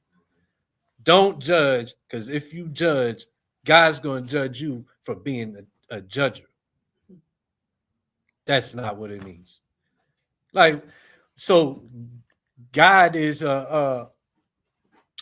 schizophrenic, or he's I don't know what's author of confusion. He said, make judges as a law. Don't rest judgment. Then he comes back and no, don't judge. If you judge, I'm gonna judge you for judging people. He said God must be a schizophrenic. I'm sorry, I was going on something else. Go ahead.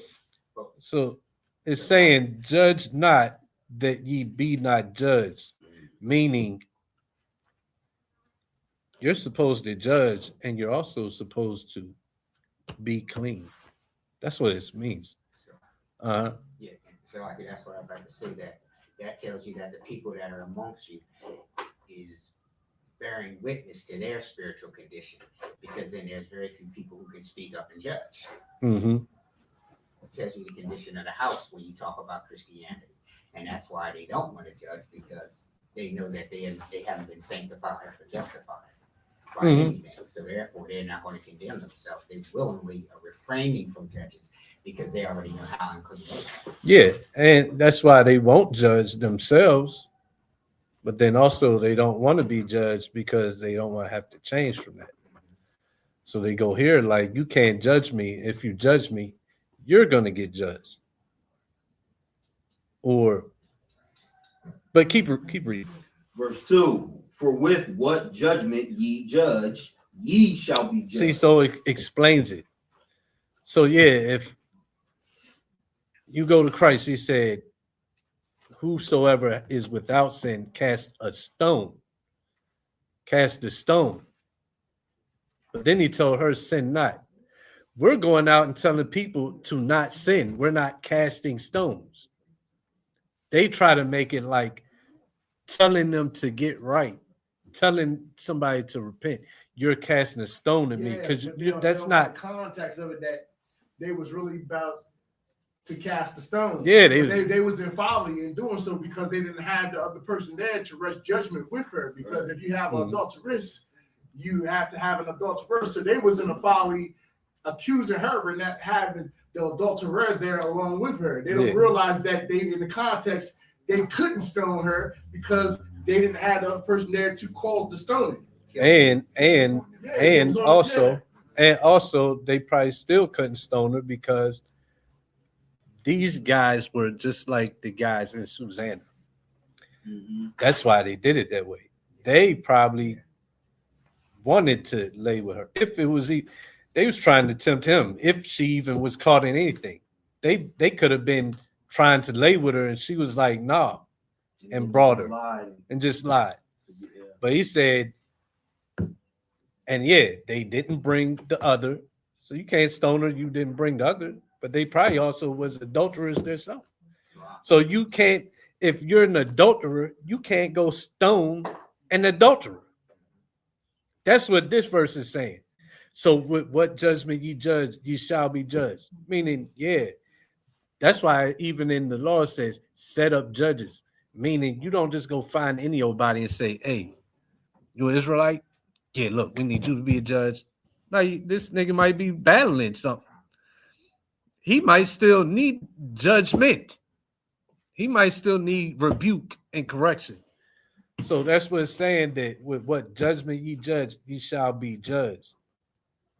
And once again, the thing with the woman caught in adultery, they was going to execute the condemnation.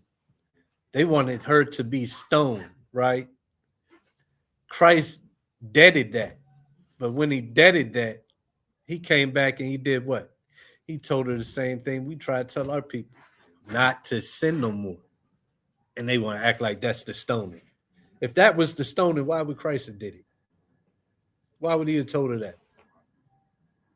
No, because that's the message we supposed to bring forth, to repent. And we supposed to be subject to that rebuke too, which we are, because it's not stoning. Because that's what we need. The whole purpose of it is we're trying to not be stoned To repent. in the end with that lake of fire, to be cast off and not make the kingdom. That's the whole purpose of the rebuke and being open to rebuke. You want to make it to that kingdom. They just want to pay for it. A lot. Mm-hmm. Also, when they look at it, if they were to bring the male with them, then they're going to have to answer the question, what are we going to do with our brothels? What are we going to do with the strip clubs? Yeah, because they probably running them. They probably run them. Yeah, that's what I'm saying. They probably was into that type thing. They probably was into laying with other men's wives, all of that. Mm-hmm. But that's what it means. Not to that judge not that ye be not judged. You own a brothel, but you want to stone a woman for adultery. Oh well, my whores, they don't.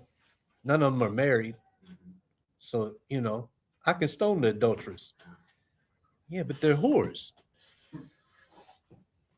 There's no, thou shalt make no whores the daughter of Zion. What you stoning the adulteress for? And you run a whole brothel with the daughters of Zion. Which makes him guilty of the whole law, because now he's a covenant of some man's daughter. And then we also got to correct it. That don't mean you can be a brothel of other nations.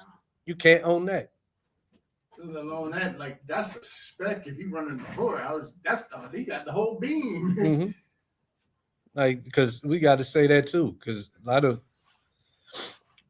of us are still coming out the world and think, okay, yeah, I can't go into the whorehouse if it's daughters of Zion, but the heathen, it's all right. It don't say they can't be whores. Okay, well, Paul said, be blameless. You being holy is being blameless. So Paul is quoting the law too when he said be blameless. Like, it's not just wisdom he's given. What does it mean to be holy? Set apart, different from the world. So you have to be blameless. The other nations, matter of fact, it said, when they shall see us keeping this law, they will glorify God. That's the nations. So you can't go and, long as it's heathen, I can own a brothel, or I can go to the brothel. It's heathens in there. Nah, you supposed to be holy. So that's what it means. Judge not that ye be not judged. Right? Go ahead. And with what measure ye meet, it shall be measured to you again. Mm-hmm. And Watch this. And why beholdest thou the mote that is in thy brother's eye, but considerest not the beam that is in thine own eye? You ain't supposed to be out here judging people where you got the same problem. Right. That's so, like Yakman said, they just white out the rest of it. You read down and it explains it. You got this mote in your eye, but you're trying to remove his mote. We all supposed to be removing our motes. And then we supposed to be judging each other like, yo, you putting that mote back in your eye. Oh, I am? Oh, thank you. I got right here? Okay, let me take that out. That's brotherly love. What was that one you say, Yakanan? Oh, it was Proverbs 31:9. That's all you wanted to that? Yeah. Down to 5? Yeah. I mean, Well, that's good. That's the point. You want to go to 5? Because that was good, right? I didn't know if you were still trying to kill Nah. time. Nah, we're going to go to the next one and probably end it Where we at? Proverbs 31:9.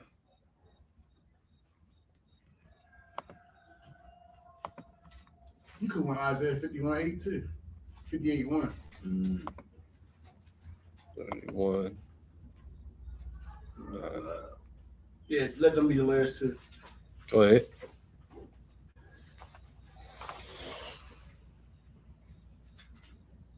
The book of Proverbs, chapter 31, verse 9. Open thy mouth, judge righteously, and plead the cause of the poor and needy. It's always words that leads to this. You can't judge me, right? It's never actual condemnation. It's always just words. But it says, open thy mouth. So not just judge, open thy mouth. Say something. Yep. Speak up. Yep. And plead the cause of the poor and needy. This is why. And that's What's our neighborhoods? The poor, the needy neighborhoods. Yeah, mentally and spiritually. Who's afraid to say something? The poor and needy, that old woman. That's the only one that has a problem with what's going on the block. Well, one of the few. Sometimes the only, not always. But guess what? Not enough is there ready to judge with her for her to cast off that fear. Right? That's what we need in our neighborhoods. We need to start judging each other. Right? What's the last one? Isaiah 58:1.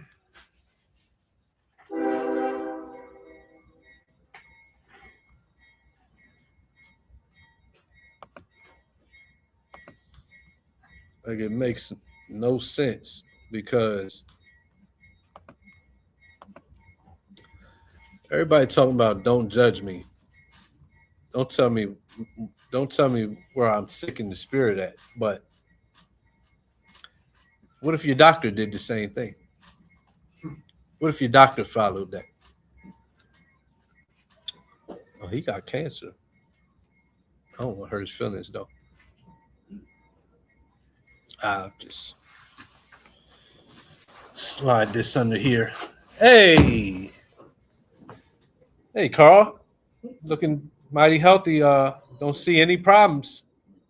How you feeling today? You feeling good? Yes, because you are good.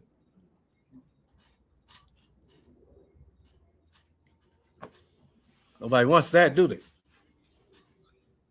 Isaiah 58:1. The book of Isaiah, chapter 58, verse 1. Cry aloud, spare not. Lift up thy voice like a trumpet and show my people their transgression and the house of Jacob their sins. No, don't judge me. Cry aloud, spare not. Lift up thy voice like a trumpet and show my people their transgressions and the house of Jacob their sins. See that? This is God's word, right? That's God speaking. But leave it to the pastor. He changed his mind. He came back and changed his judgment, his thought. This is commandment. So this is a law. Yep, and this is a law. I'll be out there and we can't spare their feelings. Can't spare nobody's feelings. Matter of fact, I got one more.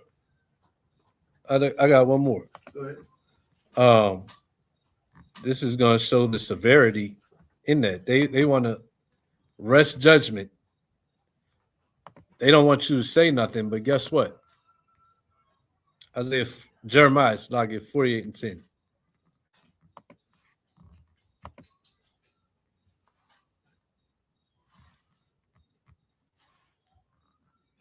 And this verse should cause fear in a lot of pastors and a lot of everybody to a certain level. Somebody read that. The book of Isaiah, chapter 48, verse 10.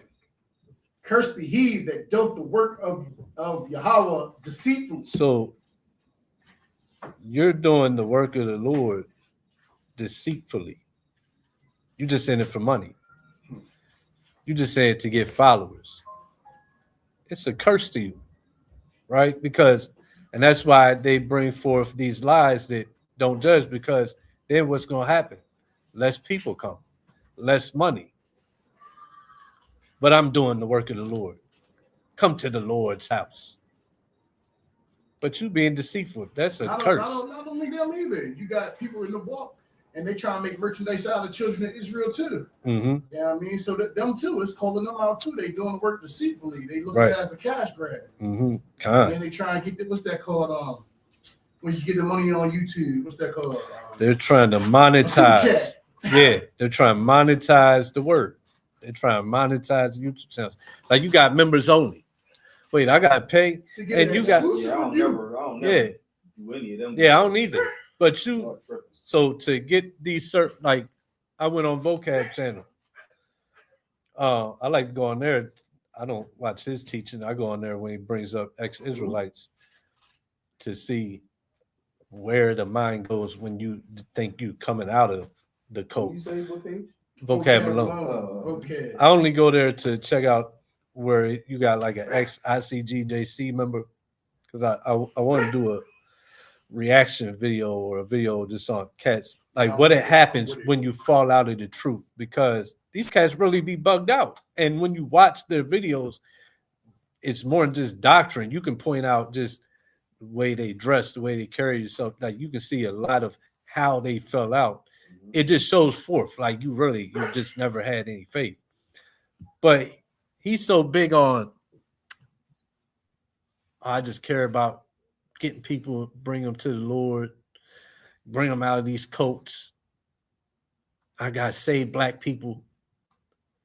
But then he's got like Matthew 28 or 20 something breakdowns, and that's members only. So actually teaching, you got to pay for it. You're actually teaching something because you got the right doctrine, right?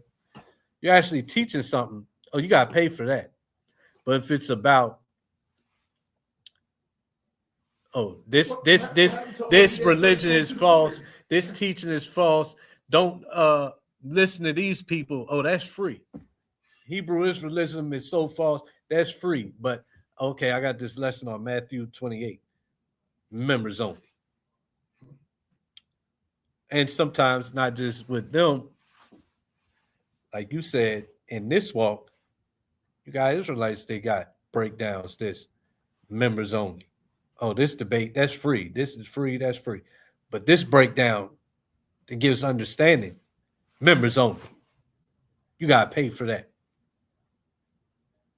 And it's not like it's pay for that and then it's paying for the rent of a sanctuary. Nah, it's pay for that and it's going in my pockets so I can go out tonight. Cursed be he that doeth the work of the Lord deceitfully. And go ahead. Cursed be he that doeth the work of Yahweh deceitfully, and cursed be he that keepeth back his sword from blood. That means you cursed if you keep back your judgment. Because the word's what? A double-edged sword. Burdened soul. So it ain't just talking about literal keeping back your sword from blood, but yeah, if the look at what happened to Saul. He was told to go slaughter the Amalekites, everybody. He held back his sword from blood. He brought back the king. He brought back Agag. He brought back sheep. And guess what? He was cursed. Same be for you when you hold back your sword from blood in the spirit. I ain't going to judge. I'm not going to say nothing because that'd be judgment. That'd be judging. I can't judge nobody. I can't bring forth the truth. I can't rebuke my brother. I can't bring nobody back to repentance because we all sinned once. I got to let them be. It'd be judgmental for me to say something. That's holding back your sword from blood. And if I'm rehearsing my sin as a lifestyle, that would be a statement I would use. Man, when I rebuke young brothers, I tell them a lot. Man, you can learn a lot from a dummy because I was once stupid too. That's what I told them. I was once stupid too. I used to do that same stupid stuff you doing. And let alone that, I did it better. Because y'all out in the open and y'all stupid. Man. Y'all let everybody see your business. You let everybody know your business. Being stupid. Kind. All right. Anybody want to add something before I close out? Anything? Yeah, I wanted you to, well, you didn't know what that video, did you? You ain't got your inbox on your computer? I don't know how to use it. All you gotta do is click on it. Let's see.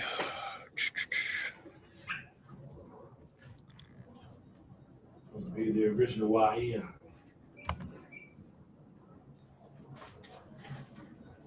Let's see here.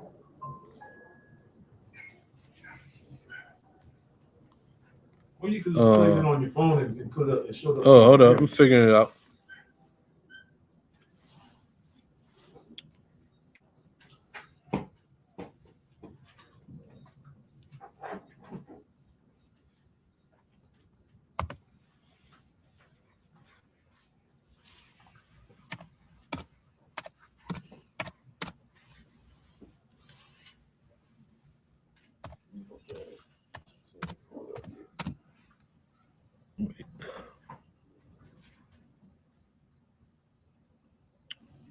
Yeah, I don't know. Just play it on your phone and show the computer if you're still live. I'm trying to pull up on there.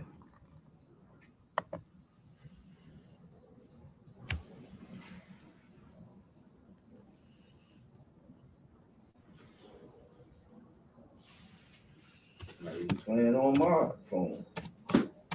There it goes. Oh, the video ain't playing? I'm about to pull it up.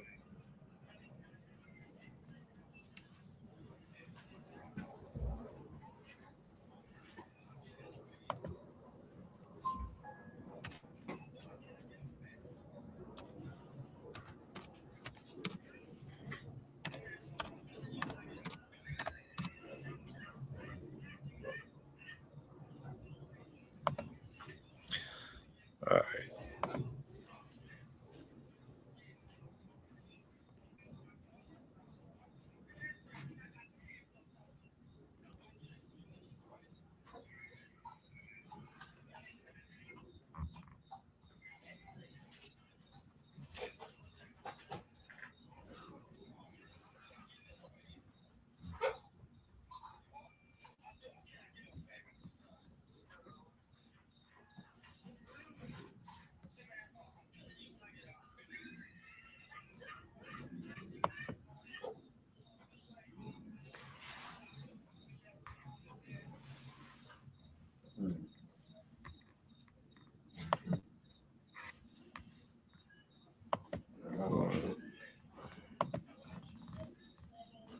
That was back in the 60s.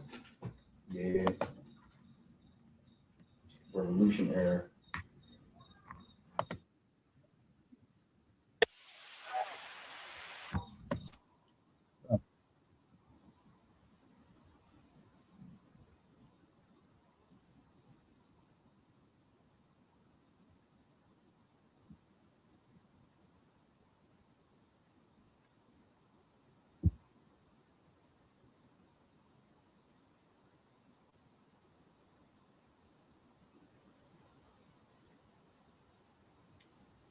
Looks like you guys got a little ski on too.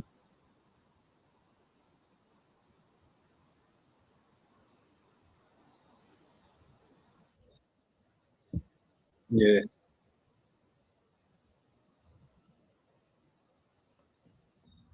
And here we are today. Yeah, damn idiot. With that, we're gonna close out. Pick back up next week. Deuteronomy what 17. So I'm gonna just change the title of this one. Thou shalt not judge. Yeah. So nothing before I close out. Nope. Give all praise, glory, and honor. Yahweh Bashem Mashiach Yahweh Shai. This was the Hebrew Chosen Elect Sabbath class. Shabbat Shalom and Kwame Yashala. Kwame Shah.